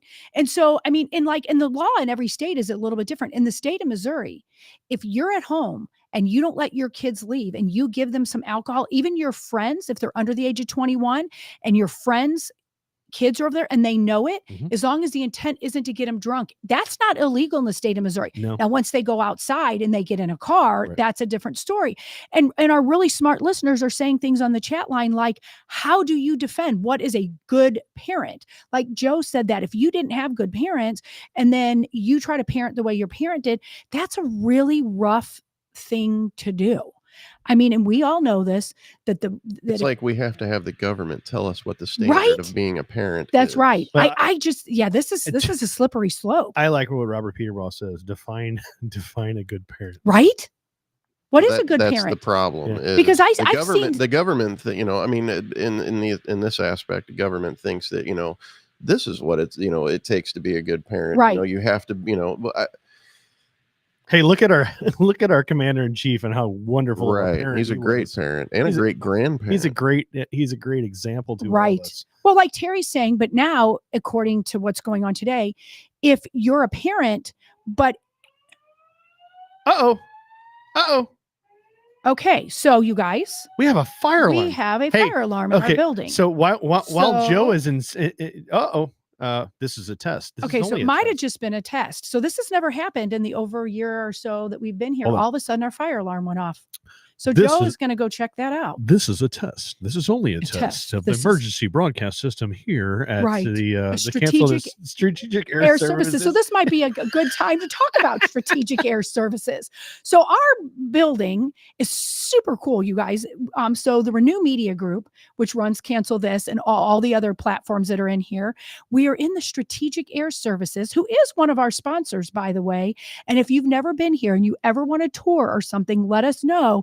Because this is a badass building. It really is. And the owners are great. And so, you can pop up that Strategic Air Services. We might as well talk about it. But so that's the first time. Joe, what was that going on out there?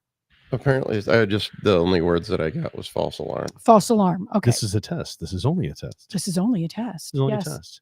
So, Yes. Yeah. So we had, that's the first time that ever happened. And in this building, you do have to be a little more heightened aware than you would be in another building. We are in an airport. We are in an airport. And there's be times that you guys, anybody have listened since the beginning of the show, we've had the owner of our building. Yeah. Kevin came in. Yes. And have told us, okay, there's an issue. We're under, a flight alert and all that. So whenever there's an alarm, it's kind of like working in an elementary school. You want to keep your kids safe here. They have to keep the plane safe and who's coming in on the planes safe. So interesting. I mean, this place can be locked down like a vault at times. What's really weird is my lights were reacting to the alarm. Yeah. They were flashing with the flash. That's kind of cool. So that was interesting for sure. But so anyway, so we got to talk about Strategic Air Services for sure. And so that was a good thing to talk about. That's a good segue for them. That was a good segue to talk about Strategic Air Services. And while we're at that, Joe, if you could pop up a couple of the Wendy's pictures. So Wendy's is fantastic. And a lot of you have been there. And if you've not been there, they also sponsor a lot of things going on, not just Cancel This, but a lot of things going on at Renew Media. And Marla and Ben are the owners. And they have an awesome location here, a minute from this building. And so it's the original Wendy's.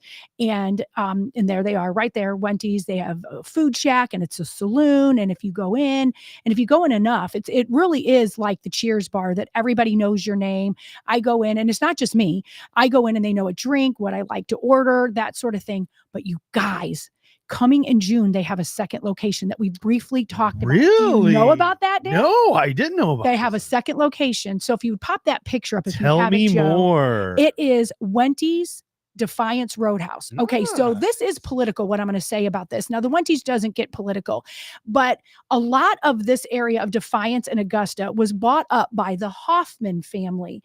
And this is where that'll show you if you don't like what's coming in your area, you might not need the money to deal with it. So Hoffman have a lot of money, but they were buying up a lot of things in Augusta, Defiance, all that. And that area, the people who live there, it's not that they didn't want businesses. They didn't want the type of businesses that were coming in. Primarily very liberal, primarily more corporate. They want to keep it the hometown feel. So who better to go in there? Wendy's bought the Roadhouse. So basically, they're wanting small business owners. Absolutely. Local. They want local. That's the biggest thing. I shouldn't even say political.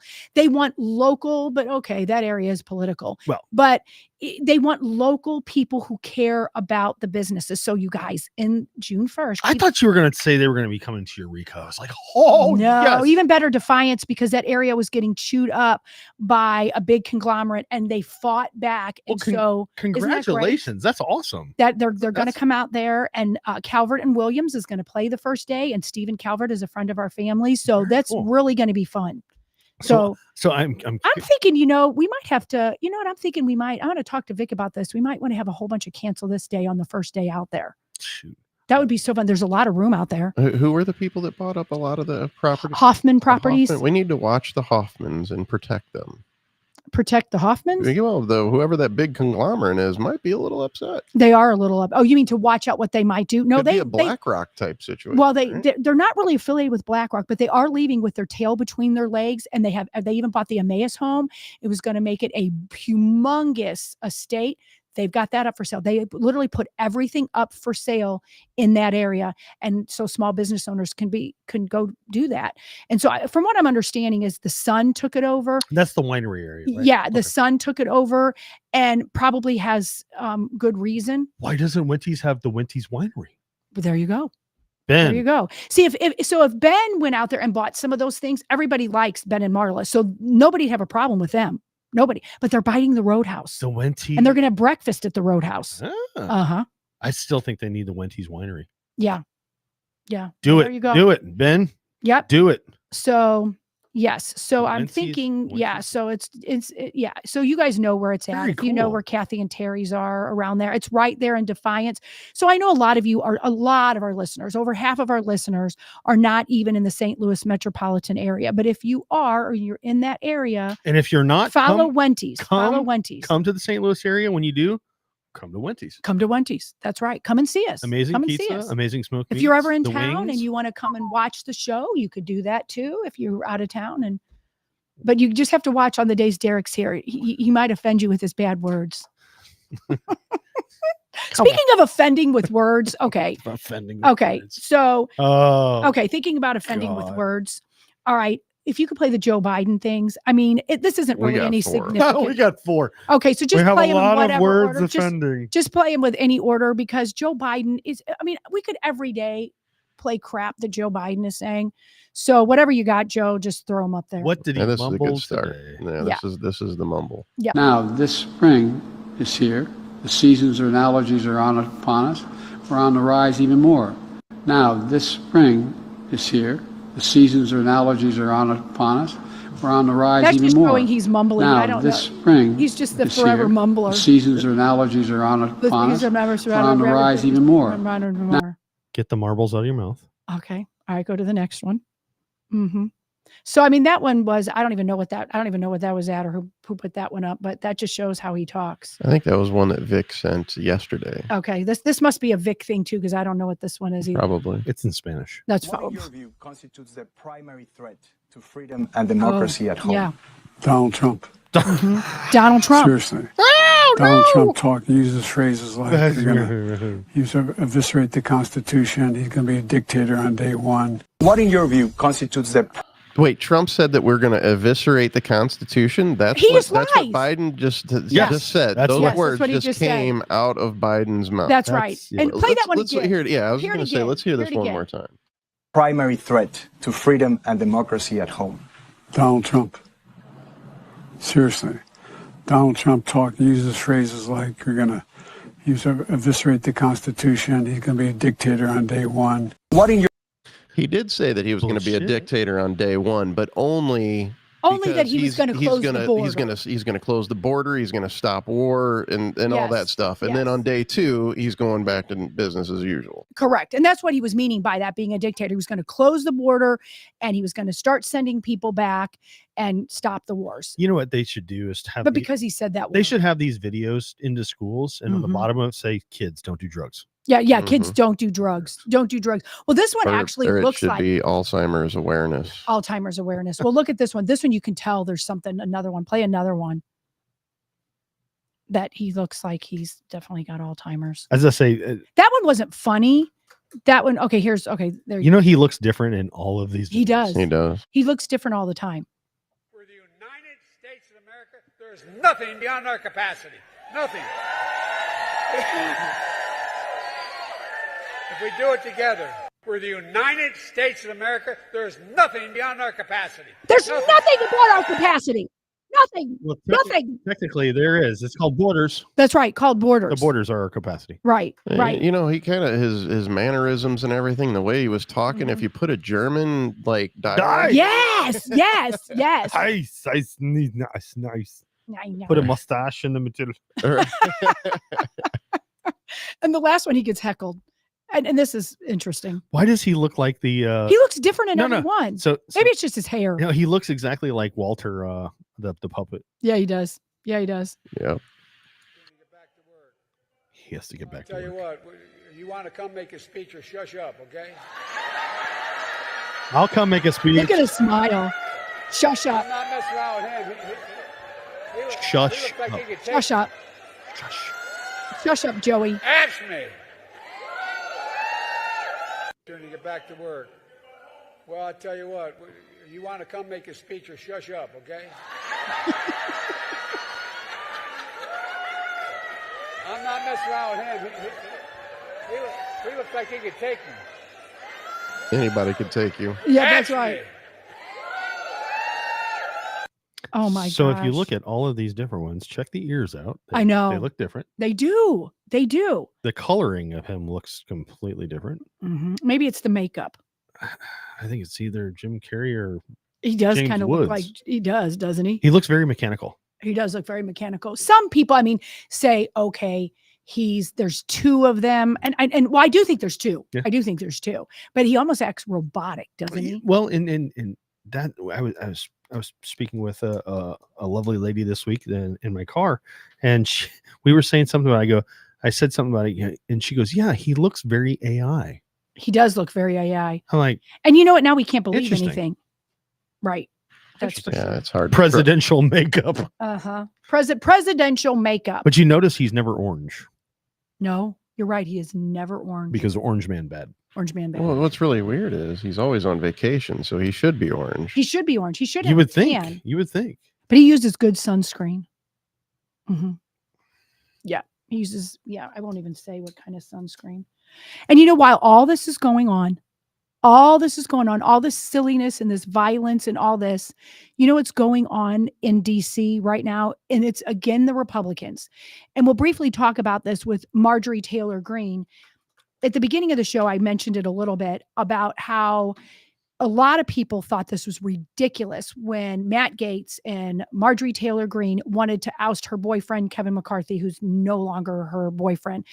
Vic at the whole time was saying, because I was more like, yeah, do it. And he's like, okay, but you have to have a plan. And the plan is they don't have one. They're not going to, if they don't have Jim Jordan, they're going to get somebody that is definitely more left of center. And here we are with Mike Johnson. And so there's a little bit, if you want to play that, that's probably the last video we'll play. And it's talking about Marjorie Taylor Greene. And here's the interesting thing. She's talking to CNN about this and about why she wants to get rid of him this time. So here it is. So you sent this letter out to your college this morning. What kind of response have you got? Mostly support. It's been pretty incredible. Everyone's flying into town today, though, so I haven't spoken with everyone. But most of the members I've talked to agree with what I've said. They may not come out and publicly say it. Many are relieved I've said it, and I've even heard within the ranks of leadership there's agreement there. So there's agreement from members of the leadership with my saying. letter, with much of what I said in the letter. This is difficult to do. This is not what I would like to be doing, but I believe it's necessary. This isn't a personal attack against Mike Johnson himself or his staff in any way, but Mike Johnson has completely betrayed our conference. And his leadership cannot be allowed to continue going forward in this manner. What is, you've been saying that since you introduced this resolution a couple weeks ago. What's holding you back from actually calling for a vote here? Well, Manu, I really respect my conference. And in my letter, I laid out how I am a team player and the ways that I have supported our majority. I'm one of the few members that has paid all of my NRCC dues. I fought for this majority. I'm fighting for the next majority. Okay, you can cut that. I know how critical that is. Okay, so I know a lot of people love Marjorie Taylor Greene. And I'm not saying that you should or you shouldn't, but here we are again. Exactly. I hate this. And I'm glad I paid my dues. And I have to say, gosh, I think Vic was right on this one. He was getting so aggravated with Matt Gaetz and Marjorie Taylor Greene. And to me, they seem the most conservative. They seem like they do the right thing. He goes, but it's a shit show. He's like, what they're going to do is they're going to go through all of this, make the Republicans look bad. Then they're going to get somebody worse. And Mike Johnson's even worse. Well, who do they want? Right. Who are they going to get? Okay. So they do this again and they get rid of him. What's the plan? Who's the who are they going to get next? All right, Marjorie, call me up. Tell me, who do you want? Tell me who you want. Yeah, that's what I want, and that was the point. Instead of playing the baby games and all the rest of that, tell me who you want. Who is it you want? And that was my point, because I really was all in. I was glad that they were doing it, and I was all for it. I'm like, it is so good. We need to move on from Kevin McCarthy. He goes, but who are they going to get? It's going to be worse. And now we get rid of Mike Johnson, who is Vic was right. He is worse than Kevin McCarthy. Now who are you going to get? They're all going to. I mean, this is just. I mean, I think she's right. And the fact that now we go through the process again and get rid of him. So I think you have to do it now because he's worse than Kevin McCarthy. So here's the question. Because he's bad. He's worse. I'm assuming that, I'm assuming that all of the stipulations that Kevin McCarthy had to go through now follows the new speaker. Is that correct? So like they can call for a vote and bounce his ass anytime they want, right? Pretty much. Okay. Pretty much. So is this the new normal? That whenever the Republicans are in charge, there's caveats that say, if you piss off me, then all I need is one person to go, we're calling for a vote to get rid of you. But you paid her dues. You paid her dues. And the rest of them didn't pay their dues. Apparently not. So, I mean, I did think that was enlightening and did research that. There was a lot of people. I thought that was it's like, kind of like union dues. I paid my dues. And I thought she meant I paid my dues, like I paid my like actual, I walked the money. I walked the walk. She's talking about physical money dues. Like a union. Who cares? So the whole thing, I mean, look how ridiculous that looks. Who cares? And like Pam saying, put Trump in. Yeah, that would be good. I've said that from the beginning, put him in the meantime, but oh my. Yeah, but you know what? Somebody get pissed off and they go, oh, we don't want to vote for this guy. Right. There's plenty of people in the Uniparty that wouldn't vote for Trump. It's the same shit show. I mean, it really is. It is. It's like, so I get these we go back people, to the Democrats at least stick that's together. What's going to happen. That it definitely goes back to that. And even on the local levels, I've hit this till the cows come home, even on this show, even at the local level, the Republicans, they'll take a good Republican and chew them up because they don't agree on one thing. Yeah. And it's happening there too. It's like, here we go again. And we're gonna give all the power back to the Democrats. It's the rhinos. Right. But now here's the problem. So many of them they're almost all rhinos up there. I'm not saying that they're not. Oh. I mean, that's just a uniparty up there. But there's an occasional good one, but they have no support. And they won't get the support because they don't agree. Exactly. They stand out. That's right. They stand out and they look nuts. And I'm not saying they are nuts. It's like the issue. So Robert's saying the issue is Speaker Johnson made a promise and he didn't follow through on the budget and then caved to the Democrats. So what, as an elected official to do? I say vote. You can still keep Johnson, putting him on notice. So, okay, Republicans, listen up. You have the majority. You have a slight majority. And the way that the way that Congress runs is majority rules. Mm-hmm. So yes, while, if the Speaker of the House does something that you don't agree with, it's still majority rules. So, whatever the budget is, yeah, y'all got to get on the same page. You all got to get on the same page. Yes, there is a time to nitpick on certain situations, but for the good of the good, but that's the problem, and that's the difference, and the good and the bad of it. The Democrats, there is no good of the good because they have no morals, and a lot of the conservatives do have morals, but their morals have to be their way or the highway. So if you do not do it their moral compass way, then they're not gonna back you. And I agree, Robert. There is no majority; it's an illusion. You're right, 100% right. That's exactly right. It is. That's exactly right. Because I mean, technically, if you think about it, there's three parties in Congress. You're right. There's the Democrats. Yep. There's the rhinos, and then whatever you want to call the other group. Right. We'll call them the Republicans. Right. Right, but we don't know. So you have three you have three groups. You have three groups of people. Mm-hmm. One group, they're so loony that they're all going to vote together no matter what. They're loony. Then you have the rhinos that, somebody's filling their pockets. And this is where I go back to the whole, how do you get paid $140,000 a year, but yet you become a millionaire, right? A multi-millionaire. They're bought and paid for. They're bought and paid for. And we know that. And I'll be honest with you. I hate no, I did it. I'll be honest with you. I hope Justin wins. I really do.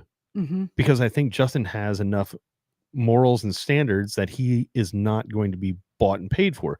Correct. Unfortunately, I will give this caveat.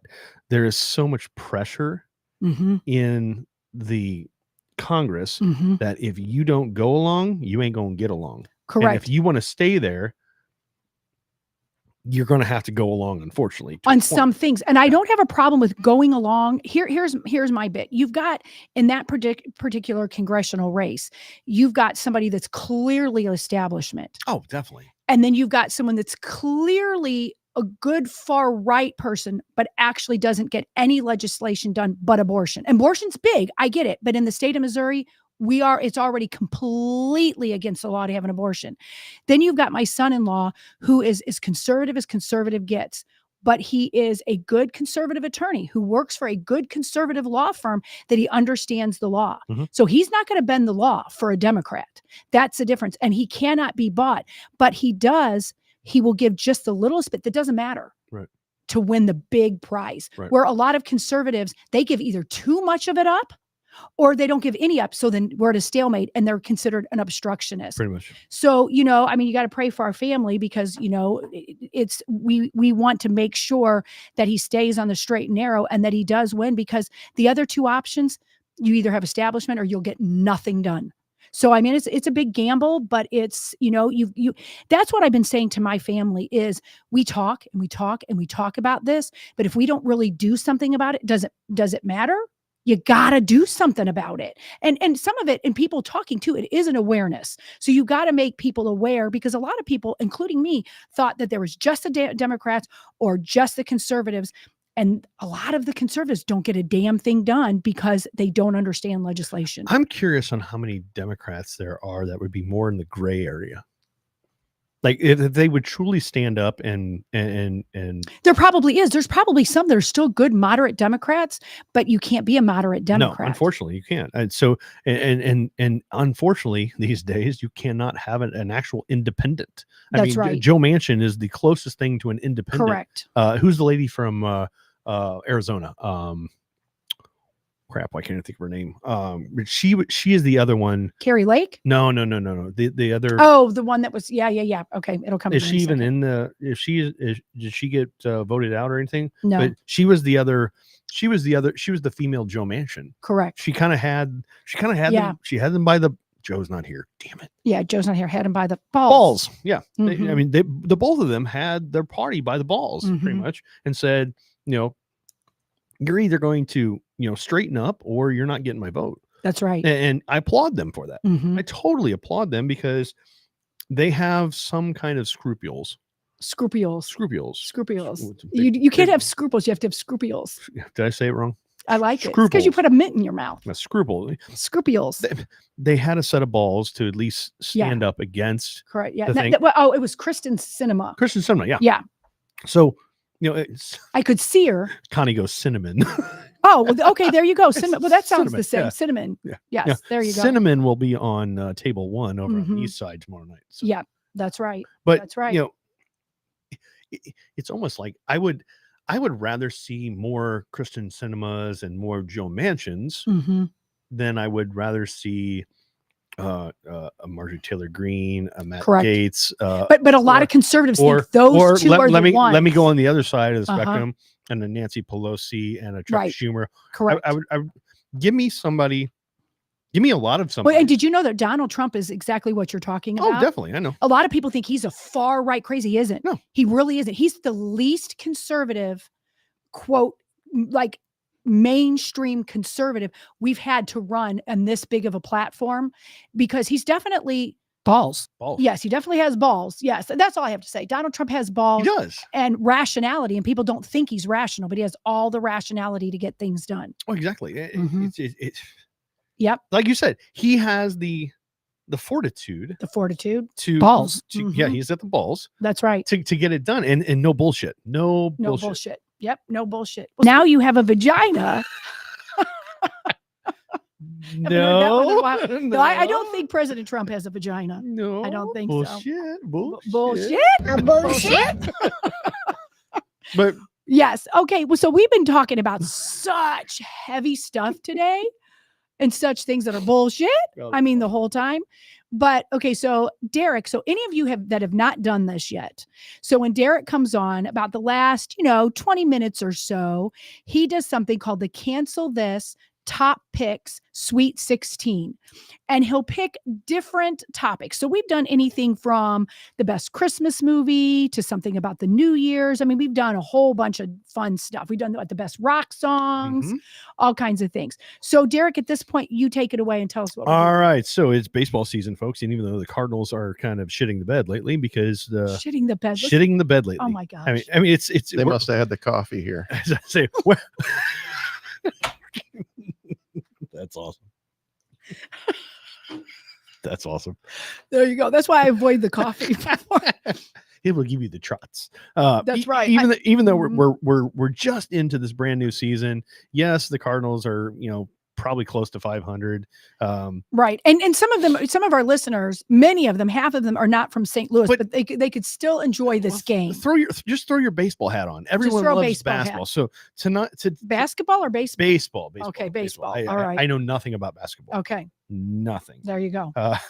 Robert goes, who's your favorite elected official as a Sweet 16? That would be funny. Okay, so let's do that the next time. We will definitely do that. We already have this one planned, but let's do it. I love that. We're going to do that the next time, Thank you, Robert. Remind us on that one. Senate. Since we live in St. Louis and the Cardinals is our team, and matter of fact, the Cardinals are the second best Major League Baseball team overall. That's right. Second to the New York Yankees when it comes to championship wins. So I wanted to do. We need your help, by the way. Yes, we need the chat line. The top 16 all-time Cardinals players. All-time Cardinals players. Yes, we're going to get stuck with all of our, our typical red jacket people and everything. But you know what? There's probably that one guy out there that's not in a red jacket. That's right. And you're like, oh, I remember him. So I'm going to start this off because I was born in the 80s. All right. And I'm going to say Ozzie Smith, the Wizard. Okay. You took mine. Sorry. All right. I'm going to say my all-time favorite. I literally was this human for Halloween when I was a little kid, like 3 years in a row. Ted Simmons. Oh, the Silver Fox. Yep. I love Ted Simmons. Ted Simmons. Okay, so not only was he basically the leader of the comeback Cardinals, however, I have gotten to hang out with him a handful of times. I'm going to say David Freese. David Freese. Oh, yeah. And he World Series MVP, David Freese. David Freese is one of those guys to where, he's just a down-to-earth guy. Yeah. He just wants to be a dad. And, he enjoyed the game of baseball while he was there. But now that he is past baseball, and do I believe that he deserves the accolades of being in the Cardinals Hall of Fame? Yeah, I do. But I appreciate what he said. More so than Mark McGwire, I think. Oh, very much so. And the fact that he's a St. Louis I guess you need to write that down. I have David Freese there. David Freese. Well, he just said Mark McGwire. Oh, well, there was somebody in the chat that mentioned Mark McGwire. However, we were talking about whether David Freese was worthy of being in the Hall of Fame. I would say more so. I would say he Mark is. McGwire. And you know what? I hope in about 10 years. I hope they reevaluate it and put him up on the ballot again, because I think he really does deserve it. Chris Steiner says Bob Gibson, Ozzie Smith. Oh, I have a ball signed by Bob Gibson. So absolutely. Mark Whitten. We're gonna put Mark Whitten on there. So for those of you who do not know Mark Whitten, did you put Bob Gibson on there too? We're gonna put on this. So Mark Whitten. All right. Mark Whitten he hit 4 home runs in one game. I believe so. Yeah. Are we doing only players, or are we doing coaches as well? A lot of the coaches were players at one point. If they were they were a player. So a player. Yeah, I would say Whitey. Yeah, Whitey. Willie McGee. Oh yeah. E.T. McGee.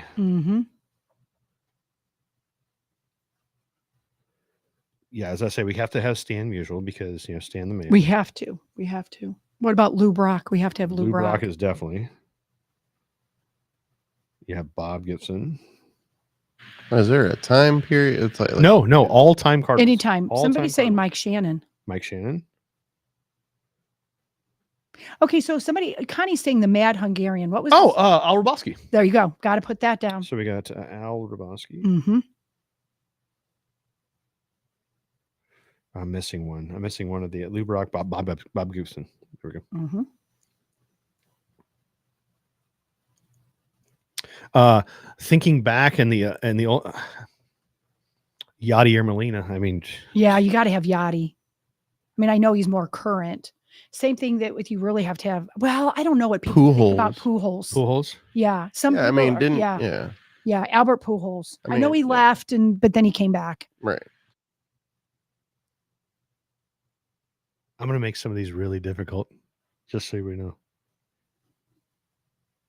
Some people, Willie Smith. No, Willie Smith is not a player for the Jose Oquendo.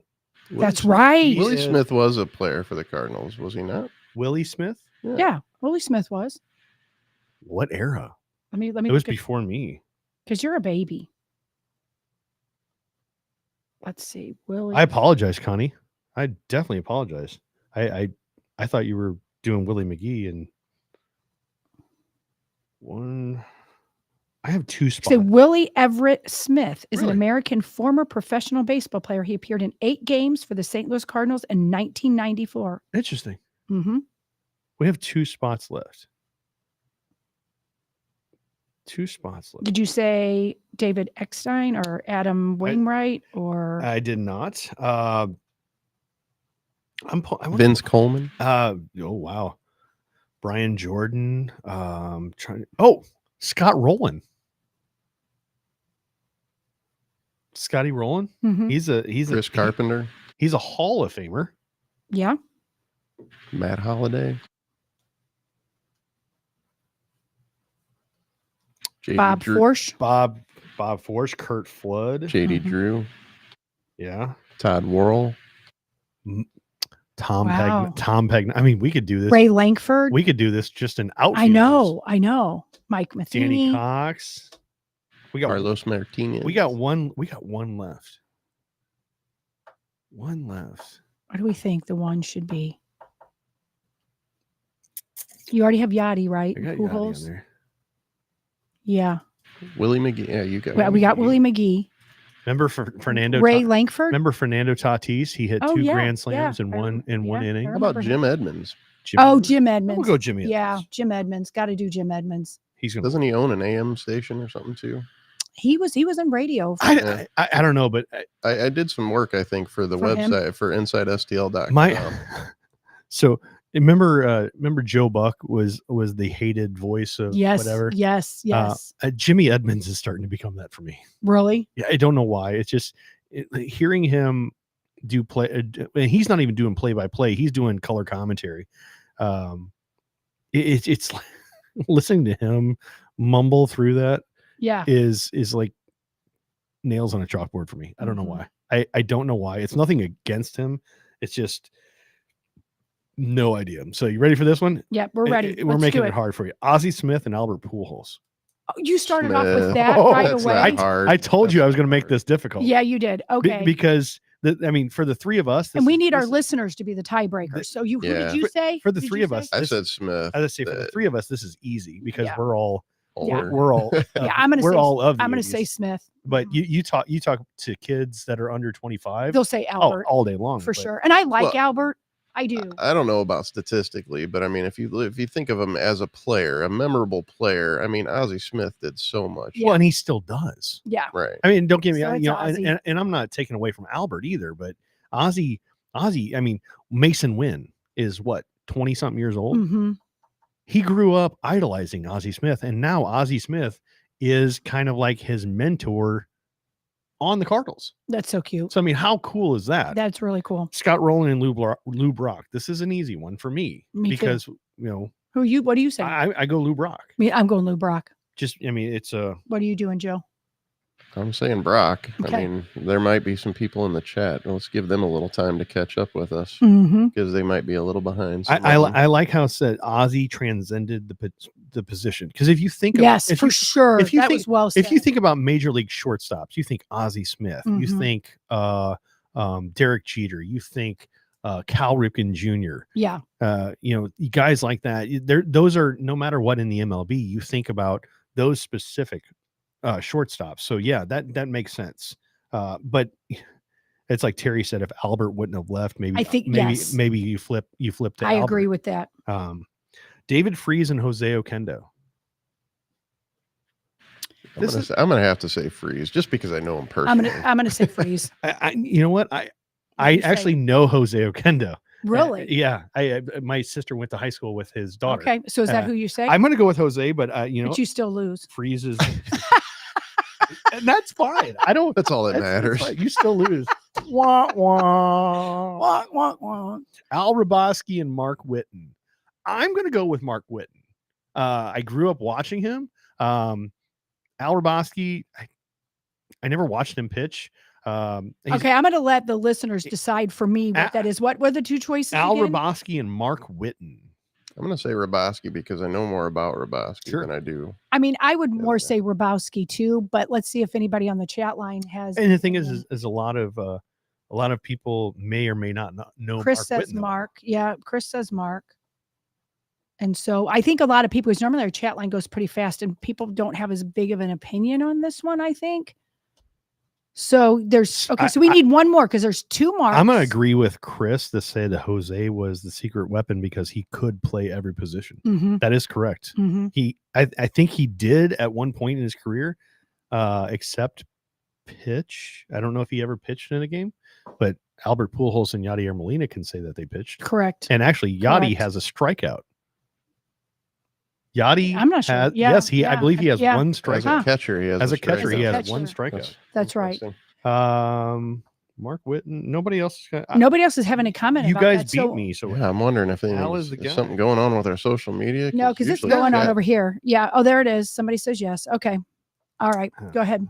Yes, Mark Whitten hit four home runs in a single game, twice with two different teams. That is correct. Stan the Man and Jim Edmonds. This is everybody hates Jim Edmonds. Apparently, I didn't realize how many people. I didn't think either. He's a jerk. I've never had that. I've never had that experience. I don't hate the guy. It's just a lot of people. Several people chalkboard. on the different platforms were saying he's a jerk, and I don't know him personally. I've never met him, so I couldn't tell you that. So what was our choices? Stan Musial. Oh, Stan Musial. Yeah, I'm or sorry. the jerk. Sorry, Jim, but Stan. Yeah, I think even Jim would say. Yeah, Jim would say the same. Yeah, I think so. All right, Ted Simmons and Yadier Molina. Oh well, my goodness, Ted Simmons for me, but that might not be everyone else. I gotta go Yadi on this one. Yadi's the goat behind. Yeah, Yadi is great. He's the goat behind the. Who's the other one? Ted Simmons and Yadier Molina. Yeah, Yadi. You lose. Yeah, you're gonna say you lose, loser. Bob Gibson and Whitey Herzog. Bob Gibson. I mean. Herzog. I mean, he how many? Let's see. It's at least 2 World Series, right? 82 and 86. The Royals. The Royals won in 85, I believe. Oh, okay. But I think the Cardinals won in 82 and 86 or 87. Yeah, something like that. He won 2. Man, you probably have one of the greatest Cardinals pitchers. Versus probably one of the greatest Cardinals coaches, in my opinion.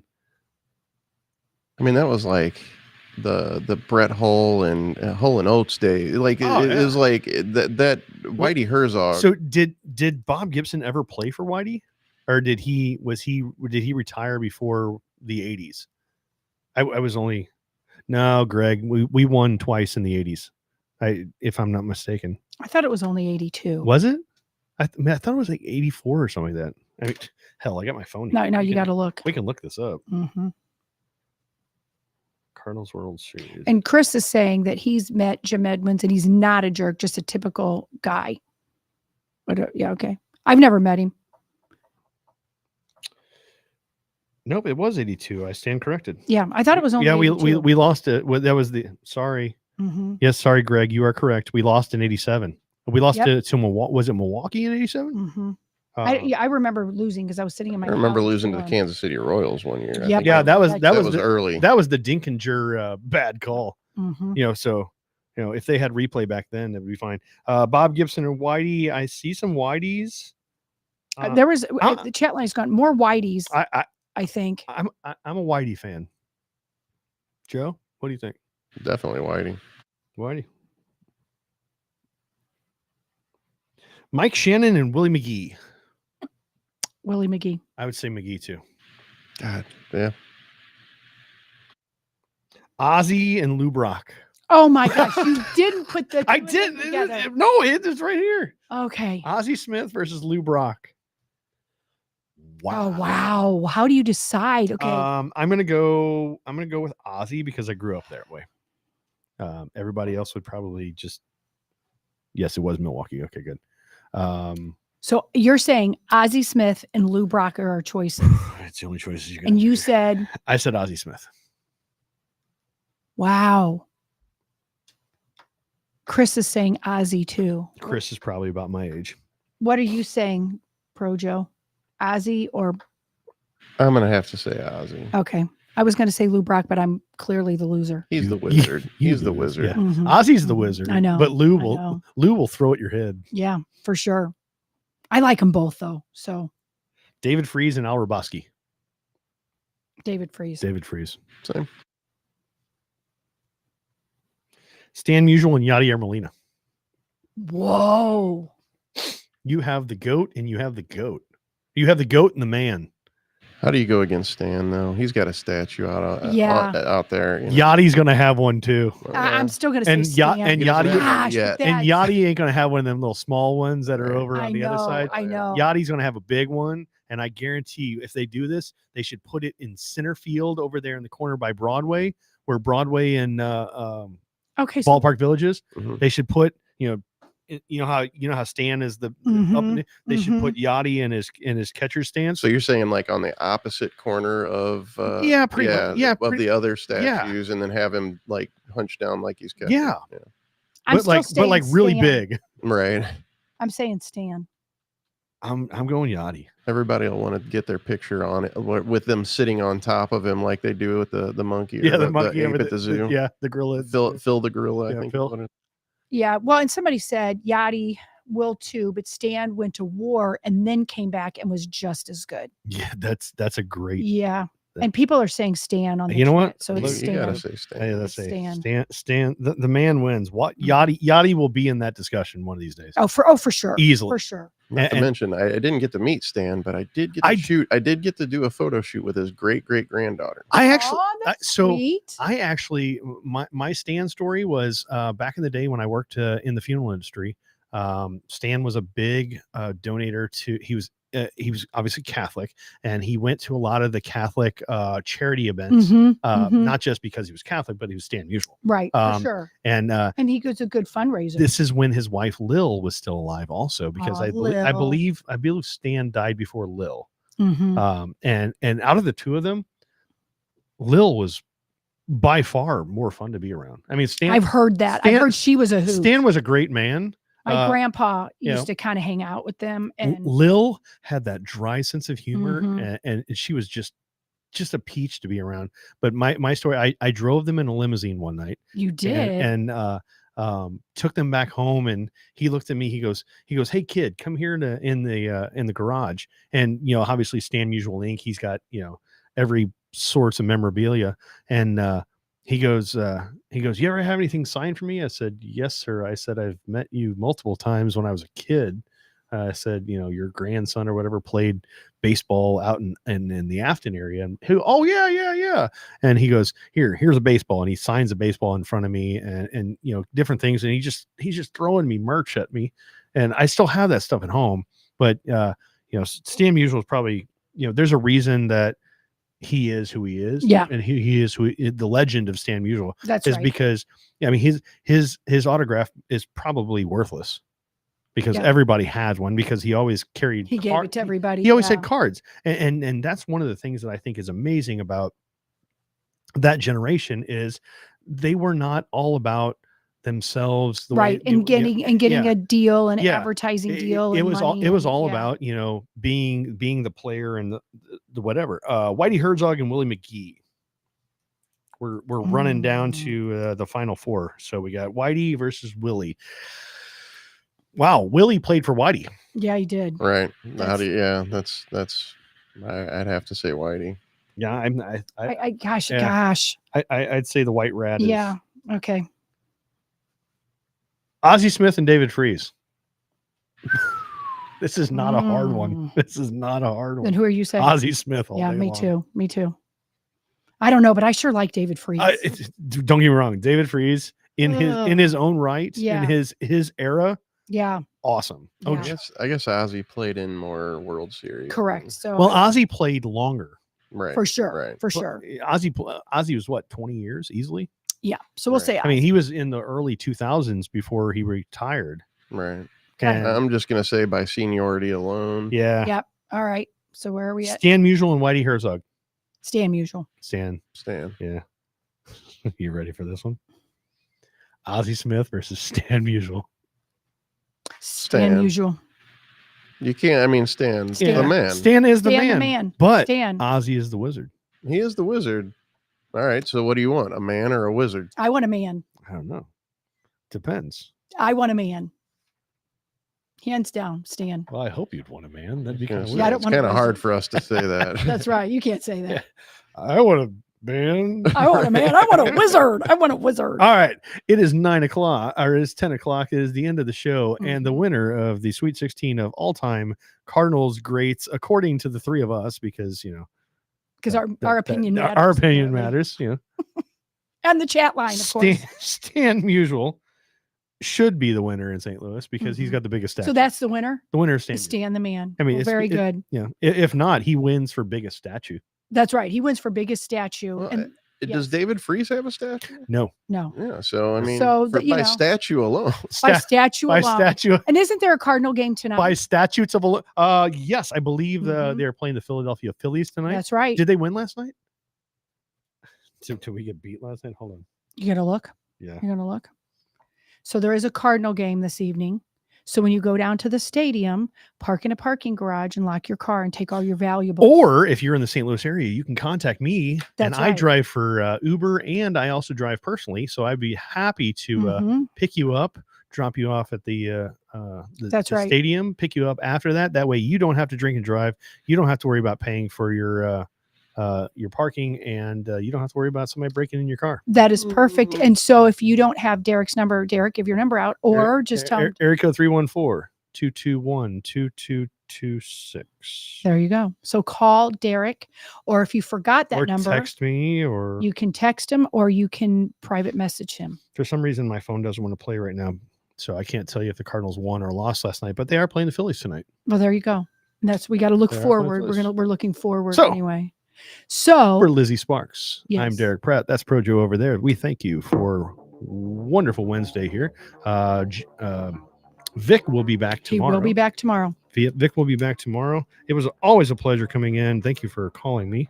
I was glad the stars aligned and the stars aligned. and the eclipse didn't take me out. That's right. I was glad you were still alive. I was afraid you were going to be gone from the apocalypse, but you're still Not alive, today. and I'm happy about it.